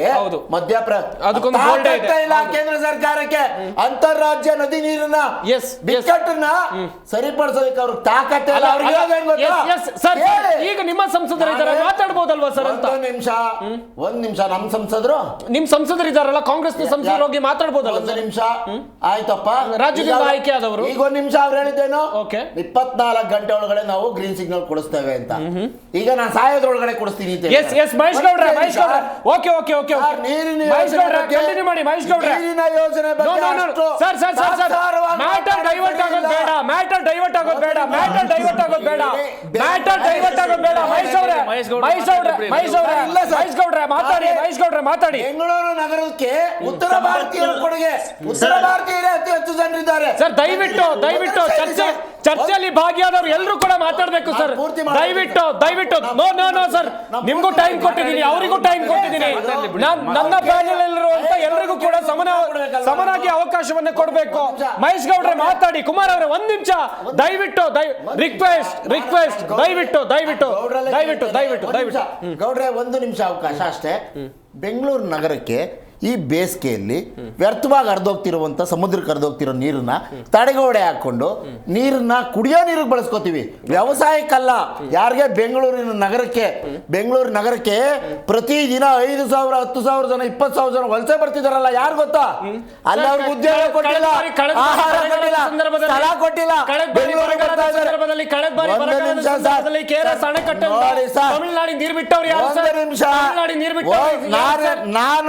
ನಾನು ಹೇಳ್ತೇನೆ, ದೇವೇಗೌಡರು ಮಧ್ಯಪ್ರದೇಶ ಸರ್ ನೋಡಿ ಸರ್, ಬೆಂಗಳೂರು ನಗರಕ್ಕೆ ನೀರಿನ ಕೇಂದ್ರ ಸರ್ಕಾರದ ಪಾಲೇನು ಬೆಂಗಳೂರು ನಗರದ ನೀರಿನ ವ್ಯವಸ್ಥೆಗೆ? ಮಹೇಶ್ ಗೌಡ್ರೆ, ಇದು ನಿಮ್ಮ ಸಮಯ, ಪ್ರತಿಕ್ರಿಯೆ ಕೊಡಿ. ಸರ್, ನಾನು ಸಹ ಮಂಡ್ಯ ಜಿಲ್ಲೆಯವನು. ಕಾವೇರಿ ನೀರಾವರಿ ಹೋರಾಟ ಏನಿದೆ ಸಮಿತಿ ಇದೆ, ಅದು ಸಮಿತಿಯ ಸದಸ್ಯರಲ್ಲಿ ನಾನು ಒಬ್ಬ ಇದ್ದೇನೆ. ಅದ್ರ ಬಗ್ಗೆ ಇನ್ನೊಂದಿನ ಮಾತನಾಡೋಣಂತೆ. ಇವತ್ತು ಮಾತನಾಡ್ತಾ ಇದ್ದೀವಿ ಬಿಜೆಪಿಯ ಒಂದು ಪಕ್ಷದ ಒಂದು ಆಗುಹೋಗುಗಳ ಬಗ್ಗೆ ಒಂದೆರಡು ಮಾತನಾಡ್ತೇನೆ. ಏನು ಚಂಪಿ ಪುರಾಣಿಕ್ ಸರ್ ಹೇಳಿದ್ರು ಅದು ಕಟ್ಟು ಸತ್ಯ ಸರ್, ನಾನು ಇಲ್ಲ ಅಂತ ಖಂಡಿತವಾಗ್ಲೂ ಅಪೋಸ್ ಮಾಡೋದಿಲ್ಲ. ಯಾಕೆ ಹಿರಿಯರಿದ್ದಾರೆ, ಅವ್ರು ಹೇಳಿ ಸತ್ಯ ಇದೆ. ಇವತ್ತು ಭಾರತೀಯ ಜನತಾ ಪಾರ್ಟಿಯಲ್ಲಿ ನಡೀತಿರ್ತಕ್ಕಂಥ ಕರ್ನಾಟಕಕ್ಕೆ ಸಂಬಂಧಪಟ್ಟಂತ ಆಗುಹೋಗುಗಳೇನಿದೆ, ಇದು ನಿಜವಾಗ್ಲೂ ಸಹ ಹೈಕಮಾಂಡ್ಗೆ ಇರಿಸು ಮುರುಸು ಉಂಟು ಮಾಡಿರೋದು ಸತ್ಯ, ಇದಿಲ್ಲ ಅಂತ ನಾನು ಹೇಳೋದಿಲ್ಲ. ಜೊತೆಗೆ ನಾವು ಅವ್ರದ್ದು ಒಂದು ಅವ್ರ ಪಕ್ಕದಲ್ಲಿ ಇದ್ಕೊಂಡು ನಮಗೂ ಸಹ ಜನ ಕೇಳ್ತಾರೆ ಪ್ರಶ್ನೆಯನ್ನ. ಇವಾಗ ಏನು ನಮ್ಮ ಪುಟ್ಟಣ್ಣನೇ ಕೇಳಿದ್ರು, ನೀವು ಅವ್ರ ಭಾಗವಾಗಿದ್ದೀರಾ, ಆ ಭಾಗವಾಗಿರೋದ್ರಿಂದ ನೀವು ಸಹ ಅದರ ಒಂದು ಉಣ್ಬೇಕಾಗುತ್ತೆ ಕಷ್ಟದ ಸುಖಗಳನ್ನಂತ. ಯಾವ ಇಂಡಿ ಮೈತ್ರಿಕೂಟದಲ್ಲಿ ಆಮ್ ಆದ್ಮಿ ಪಕ್ಷ ಇದೆಯೋ, ಇಂಡಿ ಮೈತ್ರಿಕೂಟದಲ್ಲಿ ಆದಂತಹ ಒಂದು ಸಮಸ್ಯೆಗಳ ಬಗ್ಗೆ ಅವರು ಸಹ ಹೊರಗೆ ಬರ್ಬೇಕಾಗುತ್ತೆ. ಅದು ಲೋಕಸಭಾ ಚುನಾವಣೆಯಲ್ಲಿ ಅನುಭವಿಸಿದ್ದಾರೆ. ಆದ್ರೆ ಇವತ್ತೇನಂದ್ರೆ ಪಕ್ಷ ಸಂಘಟನೆಯಲ್ಲಿ ಇದು ಯಾವುದೇ ತರನಾದಂತಹ ವೈಯಕ್ತಿಕ ದ್ವೇಷಗಳು ಬಂದಿಲ್ಲ. ವಿಜಯೇಂದ್ರ ಅವ್ರ ಬಗ್ಗೆ ಆಗ್ಲಿ, ಯತ್ನಾಳ್ ಟೀಮ್ ಅವ್ರ ಬಗ್ಗೆ ಆಗ್ಲಿ, ಇವತ್ತೇನ್ ದೆಹಲಿ ಮಠಕ್ಕೆ ಹೋಗಿದ್ದಾರೆ, ಅವರು ದೆಹಲಿಗೆ ಹೋಗಿರುವಂತದ್ದು ಫಲಪ್ರದಾಯಕವಾಗಿರ್ಲಿ. ಹೈಕಮಾಂಡ್ ಅವ್ರಿಬ್ಬರು ಯಾರು ಹೋಗಿದ್ದಾರೆ ಅವ್ರಿಗೆ ಒಳ್ಳೆ ಮಾತನ್ನ ಹೇಳಿ ಪಕ್ಷ ಸಂಘಟನೆ ಮಾಡಿ ಮುಂದಿನ ಹೋರಾಟ ರೂಪುರೇಷೆಗಳ ಬಗ್ಗೆ ಮಾತೇಳಿ ಕಳಿಸ್ಲಿ. ಮತ್ತೆ ಯೂತ್ಸ್ ಯಂಗ್ಸ್ಟರ್ಗಳು ಏನಿದ್ದಾರೆ ಭಾರತೀಯ ಜನತಾ ಪಕ್ಷದಲ್ಲಿ, ಅವ್ರಿಗೂ ಸಹ ಕೂರಿಸ್ಕೊಂಡು ಬುದ್ಧಿ ಹೇಳಿ ಎಲ್ಲರನ್ನು ಒಟ್ಟಿಗೆ ತೆಗೆದುಕೊಂಡು ಹೋಗಿ ಪಕ್ಷ ಸಂಘಟನೆಯನ್ನ ಮಾಡ್ಬೇಕು ಅಂತ ಹೇಳಿ ನಾನು ಸಹ ನನ್ನ ಪಕ್ಷದ ಪರವಾಗಿ ಅವ್ರಿಗೆ ಒಂದು ಕೃಪಕಟಾಕ್ಷದಿಂದ, ದೇವೇಗೌಡ ಸಾಹೇಬ್ರ ಕೃಪಕಟಾಕ್ಷದಿಂದ ಒಳ್ಳೇದಾಗ್ಲಿ ಅಂತ ಕೇಳ್ಕೊಳ್ತೀನಿ. ಆದ್ರೆ ಮೋದಿ ಸಾಹೇಬ್ರಾಗ್ಲಿ, ಅಮಿತ್ ಶಾ ಜಿ ಅವ್ರಿಗಾಗ್ಲಿ, JP ನಡ್ಡಾಜಿ ಅವ್ರಿಗಾಗ್ಲಿ ಈ ವಿಚಾರ ಗೊತ್ತಿಲ್ಲ ಅಂತೇನಿಲ್ಲ, ಗೊತ್ತಿದೆ. ಇಲ್ಲಿ ಏನ್ ನಡೀತಾ ಇದೆ ಗೊತ್ತಿದೆ. ಅದಕ್ಕೆ ಯಾವ ರೀತಿಯಾದ ಮದ್ದನ್ನ ಕೊಡ್ಬೇಕು, ಯಾವ ಸಮಯದಲ್ಲಿ ಕೊಡ್ಬೇಕು, ಹೇಗೆ ಕೊಡ್ಬೇಕು, ಯಾರ ಮುಖಾಂತರ ಕೊಡ್ಬೇಕು, ಅದನ್ನ ಕೊಡ್ತಾರೆ. ಅಲ್ಲಿವರೆಗೂ ಸಹ ಎಲ್ಲರೂ ಆರಾಮಾಗಿರ್ಬೇಕು ಅನ್ನೋದು ನನ್ನ ಅಭಿಪ್ರಾಯ. ಸಂಪಜ್ಜಿ ಮಹೇಶ್ ಗೌಡ್ರೆ, ತಾವ್ ಹೇಳಿದ್ರಿ ನಾವು ಅನಿವಾರ್ಯ, ನಮ್ಗೇನು ಬಿಜೆಪಿನ ಓಡಿಸ್ಬೇಕಿತ್ತು, ಅದು ಒಂದೇ ಕಾರಣಕ್ಕೋಸ್ಕರ ನಾವು ಕಾಂಗ್ರೆಸ್ ಅವ್ರ ಹತ್ರ ಶಾಮೀಲಾದ್ವಿ. ನಾವು ಪಂಜಾಬಲ್ಲಿ ಕಾಂಗ್ರೆಸ್ ಅವ್ರ ಜೊತೆ ಶಾಮೀಲಾಗಿಲ್ಲ, ಅದಕ್ಕೆ ಪಂಜಾಬಲ್ಲಿ ಇವತ್ತು ಸಂಪೂರ್ಣವಾಗಿ ನಮ್ಮ ಅಧಿಕಾರ ಇದೆ. ಹರಿಯಾಣದಲ್ಲಿ ನಮ್ಮ ನಾಯಕರನ್ನ ಬಂಧಿಸಿಟ್ರು ಎಲೆಕ್ಷನ್ ಟೈಮಲ್ಲಿ, ಹಂಗಾಗಲ್ಲಿ ಹರಿಯಾಣದಲ್ಲಿ ನಮ್ಗೆ ಸೀಟ್ ಸಿಕ್ಕಿಲ್ಲ. ಈಗ್ಲೂ ಕೂಡ ನಮ್ಮ ನಾಯಕರನ್ನ ಬಂಧಿಸಬೇಕು ಅಂತ ಪ್ಲಾನ್ ನಡೀತಾ ಇದೆ. ಆದ್ರೆ ದೆಹಲಿ ಜನ ಯಾವುದೇ ಕಾರಣಕ್ಕೂ ನನ್ನ ಮಗ ಇವನು ಅರವಿಂದ್ ಕೇಜ್ರಿವಾಲ್ ನಾವು ಬಿಟ್ಕೊಡಲ್ಲ ಅಂತಿದ್ದಾರೆ. ಆದ್ರೆ ನಾವೊಂದು ವಿಷಯ ಹೇಳ್ತೀನಿ ರಮೇಶ್ ಗೌಡ್ರೆ, ನೀವು JDS ಅಲ್ಲಿ ಯುವಕರನ್ನ ಎಷ್ಟು ಜನ ಯುವಕರನ್ನ ನೀವು ಮುಂದೆ ತಂದಿದ್ದೀರಾ, ಎಷ್ಟು ನಿಮ್ಮ MLA ಕ್ಷೇತ್ರಗಳಲ್ಲಿ ಹೊಸ MLAಗಳಿಗೆ ನೀವು ಕೊಟ್ಟಿದ್ದೀರಾ ಹೇಳಿ? Well, sir. ಚಾನ್ಸೇ ಇಲ್ಲ. ಇರೋ ಯಾವ್ದೋ ಹಳೆ ಮುಖಾನೆ ಇಟ್ಕೊಂಡು ಕುಮಾರಸ್ವಾಮಿ ಅವ್ರ ಮುಖಾಂತರ ಅವ್ರಿಗೆ ಸೀಟ್ ಕೊಡ್ತಾ ಇದ್ದೀರಾ ಅಷ್ಟೇ ವಿನಃ ಯುವಕರನ್ನ ನೀವು ಸಂಪೂರ್ಣವಾಗಿ ಬಿಜೆಪಿ ಅವ್ರು ಹೆಂಗೆ ಕಡೆಗಣಿಸಿದಿರೋ ನೀವು ಹಂಗೆ ಕಡೆಗಣಿಸ್ತಿದ್ದೀರಾ. ಎಲ್ಲ ಒಂದ್ ಕಡೆ ನೀವು ಮಾತ್ರ ಇದ್ದೀರಾ ಅಷ್ಟೇ.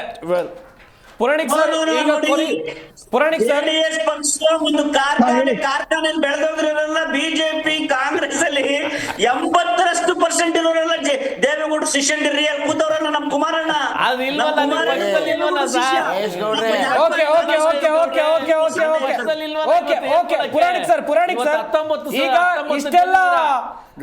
ಇಷ್ಟೆಲ್ಲ ಒಂದ್ ಕಡೆಯಲ್ಲಿ ಜಟಾಪಟಿಗಳು ಜೋರಾಗ್ತಾ ಇವೆ ಬಿಜೆಪಿಯಲ್ಲಿ. ಇದು ಮುಂದೆ ಪಕ್ಷಕ್ಕೆ ಎಷ್ಟರ ಮಟ್ಟಿಗೆ ಡ್ಯಾಮೇಜ್ ಆಗುತ್ತೆ, ಇದನ್ನ ವಿರೋಧಿಗಳು ಎಷ್ಟರ ಮಟ್ಟಿಗೆ ಬಳಸ್ಕೊಳ್ತಾರೆ ಅಂತ ಹೇಳಿ ಸರ್ ಈ ಬಣಬಡಿದಾಟವನ್ನ? ಇದು ಡ್ಯಾಮೇಜ್ ಅನ್ನೋಕ್ಕಿಂತ ಬಿಜೆಪಿಯ ಬಗ್ಗೆ ಜನರಲ್ಲಿ ಇರ್ತಕ್ಕಂತ ಏನು ಅನುಕಂಪ ಇದೆ, ಅವ್ರೇನು ಸೋತಿದಾರಲ್ಲ ಒಂದು 29-28 ಕ್ಷೇತ್ರಗಳಲ್ಲಿ 5,000 ಮತಗಳ ಅಂತರದಿಂದ ಸೋತಿದ್ದಾರೆ. ಕಾರಣ ಏನಾಯ್ತು, ಆ ರೀತಿಯ ಒಂದು ಭಿನ್ನ ಮತ ಇದೆ. ಜೊತೆಗೆ ಲೋಕಸಭೆಯಲ್ಲಿ ಬಿಜೆಪಿ ಕ್ಯಾಂಡಿಡೇಟ್ ವಿರುದ್ಧ ಕೆಲಸ ಮಾಡಿದ್ದಾರೆ ವಿಜೇಂದ್ರ ಕಡೆಯವರು ಇರ್ತಕ್ಕಂಥದ್ದು, ಮತ್ತೆ ಅವರು ಗೆಲ್ಲಿಕ್ಕೆ ಒಂದು ರೀತಿಯಲ್ಲಿ ಒಂದು ಹೊಂದಾಣಿಕೆಯನ್ನು ಮಾಡ್ಕೊಂಡಿದ್ದಾರೆ. ಈ ರೀತಿ ಆಪಾದನೆಗಳು ಅನುಮಾನಗಳನ್ನ ಜನರ ಮುಂದೆ ಇಡ್ತಾ ಇದ್ದಾರೆ. ಅದ್ ಏನೇ ಇಡ್ಲಿ, ನಿಮಗೆ ಜನ ಒಂದು ಪಾಠ ಕಲಿಸಿದ್ದಾರೆ, ನಿಮಗೆ ಒಂದು ರೀತಿಯಲ್ಲಿ ಎಚ್ಚರಿಕೆಯನ್ನು ಕೊಟ್ಟಿದ್ದಾರೆ. ಅದರಿಂದ ಮೊದಲು ನಿಮ್ಮ ಪಕ್ಷದಲ್ಲಿ ಇರ್ತಕ್ಕಂಥ ಈ ಆಂತರಿಕ ಬೀದಿ ರಂಪಾಟ ಅಥವಾ ಬಹಳ ಕ್ಷುಲ್ಲಕವಾದ ವಿಷಯಗಳನ್ನು ತೆಗೆದುಕೊಂಡು ನೀವೇನು ಮಾಡ್ತಾ ಇದ್ರಿ, ಅದಕ್ಕೆ ಆಲ್ಟರ್ನೇಟಿವ್ ಏನಿಲ್ಲ, ನೀವೇನ್ ಕೊಟ್ಟಿಲ್ಲ. ನಾವು ಇದಕ್ಕಿಂತ ಬೆಟರ್ ಲೀಡರ್ಶಿಪ್ ಕೊಡ್ತೀವಿ ಅಂತ ಹೇಳಲ್ಲ, ಕಟ್ಟಾ ಹಿಂದುತ್ವವಾದಿ ಕೊಡಬೇಕು. ಹಾಗೆ ಇದು ಈ ರೀತಿ ಮಾತಾಡೋದ್ರಿಂದ ನೀವು ಮತ್ತೆ ಅಧಿಕಾರಕ್ಕೆ ಬರ್ಲಿಕ್ಕೆ ಸಾಧ್ಯ ಇಲ್ಲ. ಅದರಿಂದ ಹೈಕಮಾಂಡ್ ಇದನ್ನ ಒಂದ್ ರೀತಿ ನಾನು ಹೇಳಿದಲ್ಲ ಆರಂಭದಲ್ಲಿ, ಇದೊಂದು ರೀತಿಯಲ್ಲಿ ಟ್ರಯಲ್ ಅಥವಾ ಪೈಲಟ್ ಪ್ರಾಜೆಕ್ಟ್ ರೀತಿಯಲ್ಲಿ ನೋಡ್ತಾ ಇದ್ದಾರೆ ಅಂತ ಕಾಣುತ್ತೆ. ಅವ್ರನ್ನ ಎಷ್ಟು ದಿವಸ ನಡೀತದೆ ತಮಾಷೆ. ಆದ್ರೆ ಬಿಜೆಪಿನಲ್ಲಿ ಒಂದು ಬ್ರಹ್ಮಾಸ್ತ್ರವನ್ನ ಕರ್ನಾಟಕದ ಮೇಲೆ ಪ್ರಯೋಗಿಸ್ತಕ್ಕಂತ ಒಂದು ಸನ್ನಿವೇಶ ಉಂಟಾಗುವ ಪರಿಸ್ಥಿತಿ ಈಗ ಹತ್ರ ಬರ್ತಾ ಇದೆ. ಅದರಲ್ಲಿ ಯುವಕರನ್ನ ಕಡೆಗಣಿಸಿದ್ರೆ ಬಿಜೆಪಿಗೆ ಮುಂದೆ ಭವಿಷ್ಯ ಇಲ್ಲ. ಕುಮಾರ್ ಹೇಳಿದ್ರು, ಕಾಂಗ್ರೆಸ್ ನಲ್ಲಿ ಎಷ್ಟೇ ರೀತಿಯಲ್ಲಿ ಅವರಲ್ಲಿ ಅಧಿಕಾರದ ಬಗ್ಗೆ ಆಸೆ ಅಥವಾ ಒಂದು ರೀತಿ ಪೈಪೋಟಿ ಇದ್ರು ಸಹ ಅದನ್ನು ತೀರ್ಮಾನಕ್ಕೆ ಅಲ್ಲಿ ಹೈಕಮಾಂಡ್ ಇರ್ತಕ್ಕಂಥದ್ದು 2-3 ಅಷ್ಟೇ. ಖರ್ಗೆ ಅವರು ಅಲ್ಲ, ಸೋನಿಯಾ ಗಾಂಧಿ ಮತ್ತೆ ರಾಹುಲ್ ಗಾಂಧಿ ಸ್ವಲ್ಪ ಸಮ್ ಎಕ್ಸ್ಟೆಂಟ್ ಒಂದು ಇವರು ಅವರ ಸಿಸ್ಟರ್. ಇದರಿಂದ ಆ ಒಂದು ಹೈಕಮಾಂಡ್ ಅಂತಕ್ಕಂಥದ್ದು ಬಿಜೆಪಿಯಲ್ಲಿ ಇದೆ, ಆದ್ರೆ ಅವ್ರಿಗಿಂತ ಪ್ರಬಲವಾದಿದೆ. ಆದ್ರೆ ಕರ್ನಾಟಕದಲ್ಲಿ ಅಧಿಕಾರದಲ್ಲಿ ಇರ್ತಕ್ಕಂಥ ಕಾಂಗ್ರೆಸ್ ಪಕ್ಷವನ್ನ ಎದುರಿಸುವಲ್ಲಿ ಅಥವಾ ಒಂದು ರಚನಾತ್ಮಕ ಟೀಕೆ ಮಾಡುವಲ್ಲಿ ಬಿಜೆಪಿಯನ್ನ ಸಿದ್ಧಪಡಿಸಿದ್ರೆ ಬಿಜೆಪಿಗೆ ಭವಿಷ್ಯ ಇದೆ, ಬಹುಶಃ ಅವ್ರಿಗೆ ಅವಕಾಶ ಇದೆ. ಕಾರಣ JDS ಅವ್ರ ಜೊತೆಗಿದ್ದಾರೆ. ಸೊ ಅದರಿಂದ JDS ನಲ್ಲಿ ಒಂದು ಕುಮಾರ್ ಒಂದು 30 ಸೆಕೆಂಡ್ ಅಲ್ಲಿ ಹೇಳ್ಬಿಡ್ತೀನಿ, JDS ನಿಂದ ಮಂತ್ರಿ ಆಗಿರ್ತಕ್ಕಂಥ ಕುಮಾರಸ್ವಾಮಿ ಅವರು ಕರ್ನಾಟಕಕ್ಕೆ ಏನು ಬರಬೇಕು ನ್ಯಾಯವಾಗಿ ಮತ್ತೆ ಹೆಚ್ಚಿನ ಅನುದಾನ ಬರಬೇಕು, ಕೇವಲ 5-6 ಸಾವಿರ ಕೋಟಿ ಕೊಟ್ಟರೆ ಆಗೋದಿಲ್ಲ. ಕರ್ನಾಟಕಕ್ಕೆ ಸ್ವಲ್ಪ ರೀತಿಯಲ್ಲಿ ಒಂದು ರೀತಿಯಲ್ಲಿ ತಾರತಮ್ಯ ಇದೆ ಅಂತಕ್ಕಂಥದ್ದನ್ನು ನಾನು ಒಪ್ತೇನೆ, ಯಾಕಂದ್ರೆ ಸ್ಟಡಿ ಮಾಡಿದ್ದೀನಿ. ಜೊತೆಗೆ ಈ 4 ಮಂತ್ರಿಗಳಲ್ಲಿ ಇರ್ತಕ್ಕಂಥವ್ರು ಈ ರೀತಿಯ ಕೆಲಸಗಳನ್ನು ಅಧಿಕಾರ ನಿಮ್ಮಲ್ಲಿ ಇರುವಾಗ ಅದನ್ನು ಮಾಡಿ ತೋರಿಸ್ಬೇಕು. ಮೇಕೆದಾಟೆ ಆಗ್ಲಿ, ಘಟಪ್ರಭಾ ಆಗ್ಲಿ, ಮೇಲ್ದಂಡೆ ಯೋಜನೆ ಆಗ್ಲಿ, ಅಥವಾ ಇವ್ರು ಹೇಳಿದ್ರಲ್ಲ ಬೇರೆ ರೀತಿ ಮಹದಾಯಿ ಇವುಗಳಲ್ಲಿ ನೀವು ಮಾಡಿದ್ರೆ ಬಹುಶಃ ಕರ್ನಾಟಕದ ಜನ ನಿಮ್ಮ ಒಂದು ಏನು ನಾಯಕತ್ವದಲ್ಲಿ ನೀವು ಕೇಂದ್ರದಲ್ಲಿ ಸ್ಥಾನ ಪಡೆದಿರಿ ಅದಕ್ಕೆ ಬರ್ತಿಲ್ಲ, ನೀವು ಅಧಿಕಾರಕ್ಕೋಸ್ಕರ ಒಂದಾಗಿದ್ದೀರಿ ಅಂತ. ಆ ದೃಷ್ಟಿಯಿಂದ ಕಾಂಗ್ರೆಸ್ಸಿಗೆ ಸರಿಯಾದ ರೀತಿಯಲ್ಲಿ ಸಮಬಲವಾದ ಮತ್ತೆ ಒಂದು ರಾಜಕೀಯ ಪಕ್ಷದ ಬದ್ಧತೆಯನ್ನ ಗೌರವವನ್ನು ಹೆಚ್ಚಿಸಬೇಕಾದ್ರೆ ಈ ರೀತಿ ನಡೆದುಕೊಂಡ್ರೆ ಆಗುತ್ತೆ. ಆದ್ರಿಂದ ಕರ್ನಾಟಕದಲ್ಲಿ ಬಿಜೆಪಿಯ ನಾಶ ಆಗೋದಿಲ್ಲ, ಯಾಕಂದ್ರೆ ಬಿಜೆಪಿನಲ್ಲಿ ಯುವಕರು ಬರ್ತಾರೆ. ಅದರಿಂದ ಕರ್ನಾಟಕದಲ್ಲಿ ಬಿಜೆಪಿಗೆ ಈಗಿರ್ತಕ್ಕಂಥ ಬೀದಿ ರಂಪಾಟ ಒಂದು ಚೈಲ್ಡಿಶ್ ಬಾಲಿಶವಾದ ಹೋರಾಟ ಇದು ಅಂತಕ್ಕಂಥದ್ದು ನನ್ನ. ವೆಲ್ ಸರ್, ವೆಲ್ ಕುಮಾರ್ ಅವರೇ, ಕೊನೆಯ ಪ್ರತಿಕ್ರಿಯೆ, ಚಿಕ್ಕ ಪ್ರತಿಕ್ರಿಯೆ. ನಾನು ಬಿಜೆಪಿ ಪಕ್ಷ ನಮ್ಮ ವಿರೋಧ ಪಕ್ಷಗಳಲ್ಲಿ ಅದು ಒಂದು.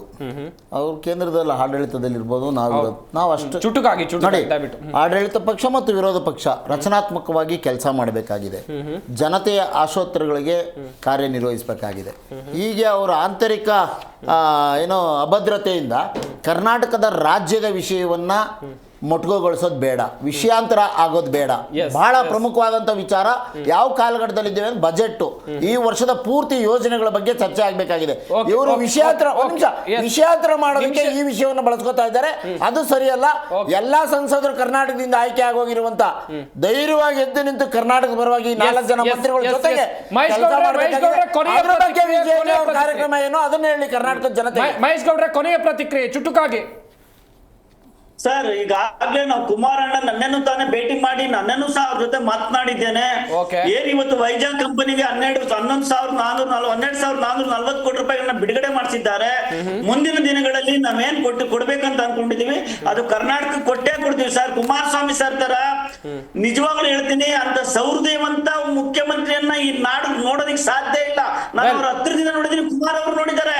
ಅದು ಗೊತ್ತಿದೆ ಈ ರಾಜ್ಯಕ್ಕೆ. ಕುಮಾರಣ್ಣ ಬಂದ್ರೆ ಈ ರಾಜ್ಯ ಸುಭಿಕ್ಷವಾಗಿರೋದಕ್ಕೆ ಸಾಧ್ಯ ಆ ಭ್ರಮೆ ಈಗಿಲ್ಲ ಕರ್ನಾಟಕ ಜನತೆಗೆ. ಆ ಭ್ರಮೆ ಈಗ ಕರ್ನಾಟಕ ಜನತೆಗೆ ಇಲ್ಲ. ನಾನು ಹೇಳ್ತೀನಿ, ಇಲ್ಲಿ ಪಕ್ಷ ಭೇದ ಮನುಷ್ಯ ಭೇದ ಮರಿಬೇಕು. ಮನುಷ್ಯರು ಎಲ್ಲಾ ಕಡೆ ಒಂದೇ ಜಾತಿ, ಒಂದೇ ಮನುಷ್ಯ, ಒಂದ್ ಹೆಣ್ಣು ಒಂದ್ ಗಂಡು, ಇದನ್ನ ನೋಡ್ಕೊಂಡು ಮನುಷ್ಯರು ಬದುಕೋ ಅಂತ ಒಂದು ಕೆಲಸ ಮಾಡಿ ಅಂತ ನಾನು MP ಇಲ್ಲಿ ಏನು 29 ಜನ MP ಗಳು ಹೋಗಿದ್ದಾರೆ. ಇನ್ನೇನು MLA ಗಳು 163 ಕಾಂಗ್ರೆಸ್ ಅಲ್ಲಿ ಇದ್ದಾರೆ. ಇನ್ನೇನು 63 ಜನ BJP ಇದ್ದಾರೆ. ಮನುಷ್ಯತ್ವಕ್ಕೆ ಬೆಲೆ ಕೊಡಿ ಸ್ವಾಮಿ, ಜಾತೀಯತೆಗೆ ಬೇಡ. ಮನುಷ್ಯ ಬದುಕೋ ಅಂತ ಒಂದು ಅವಕಾಶ ಮಾಡ್ಕೊಡಿ, ಅದನ್ನ ಕೇಳ್ಕೊಂತೀನಿ ಅಷ್ಟೇ ಸರ್. ನಮ್ಮ ಈ ಚರ್ಚಾ ಕಾರ್ಯಕ್ರಮದಲ್ಲಿ ಸಾಕಷ್ಟು ವಿಷಯಗಳ ಕುರಿತು ನಾವು ಚರ್ಚೆಯನ್ನ ಮಾಡಿದ್ವಿ. ನಮ್ಮ ಈ ಚರ್ಚಾ ಕಾರ್ಯಕ್ರಮದಲ್ಲಿ ಭಾಗಿಯಾದಂತಹ ಪ್ರೊಫೆಸರ್ ಚಂಬಿ ಪುರಾಣಿಕ್, ಹಾಗೇನೆ ಮಹೇಶ್ ಗೌಡ್ರು, ಪುಟ್ಟಣ್ಣ ಅವರು, ಕುಮಾರ್ KH ಅವರು, ಎಲ್ರಿಗೂ ಕೂಡ ಧನ್ಯವಾದಗಳು. ಭಾಗಿಯಾಗಿ ಸಾಕಷ್ಟು ಮಾಹಿತಿಯನ್ನ ಕೊಟ್ಟಿದ್ದಕ್ಕಾಗಿ. ಒಂದ್ ಕಡೆಯಲ್ಲಿ ಬಿಜೆಪಿಯಲ್ಲಿ ಬಣಬಡಿದಾಟ ತಾರಕಕ್ಕೇರಿದೆ. ಒಂದಷ್ಟು ರೆಬಲ್ಸ್ ನಾಯಕರು ದೆಹಲಿಗೆ ಮುಟ್ಟಿದ್ದಾರೆ. ಈಗಾಗಲೇ ಕಾದ್ ನೋಡ್ಬೇಕು, ಹೈಕಮಾಂಡ್ ಬಳಿ ಮಾತನಾಡಿ ಏನೆಲ್ಲ ನಿರ್ಧಾರಕ್ಕೆ ಬರಬಹುದು ಅಂತೇಳಿ. ಇತ್ತ ವಿಜೇಂದ್ರ ಅವರನ್ನು ಕೇಳಿದ್ರೆ 7 ದಿವಸಗಳಲ್ಲಿ ಎಲ್ಲಾ ಪ್ರಾಬ್ಲಮ್ಗಳು ಸರಿಯಾಗುತ್ತೆ ಅಂತ ಹೇಳ್ತಾ ಇದ್ದಾರೆ. ಕಾದ್ ನೋಡ್ಬೇಕು ರಾಜ್ಯ ಬಿಜೆಪಿಯಲ್ಲಿ ಮುಂದಿನ ಹಂತದಲ್ಲಿ ಎಷ್ಟೆಲ್ಲ ಬೆಳವಣಿಗೆ ಆಗುತ್ತೆ ಅಂತ ಹೇಳಿ. ಇದಾಗಿತ್ತು ಇವತ್ತಿನ ಚರ್ಚಾ ವಿಷಯ. ನೋಡ್ತಾ ಇರಿ ಜಿ ಕನ್ನಡ ನ್ಯೂಸ್, ಸತ್ಯವೇ ಸುದ್ದಿಯ ಜೀವಾಳ.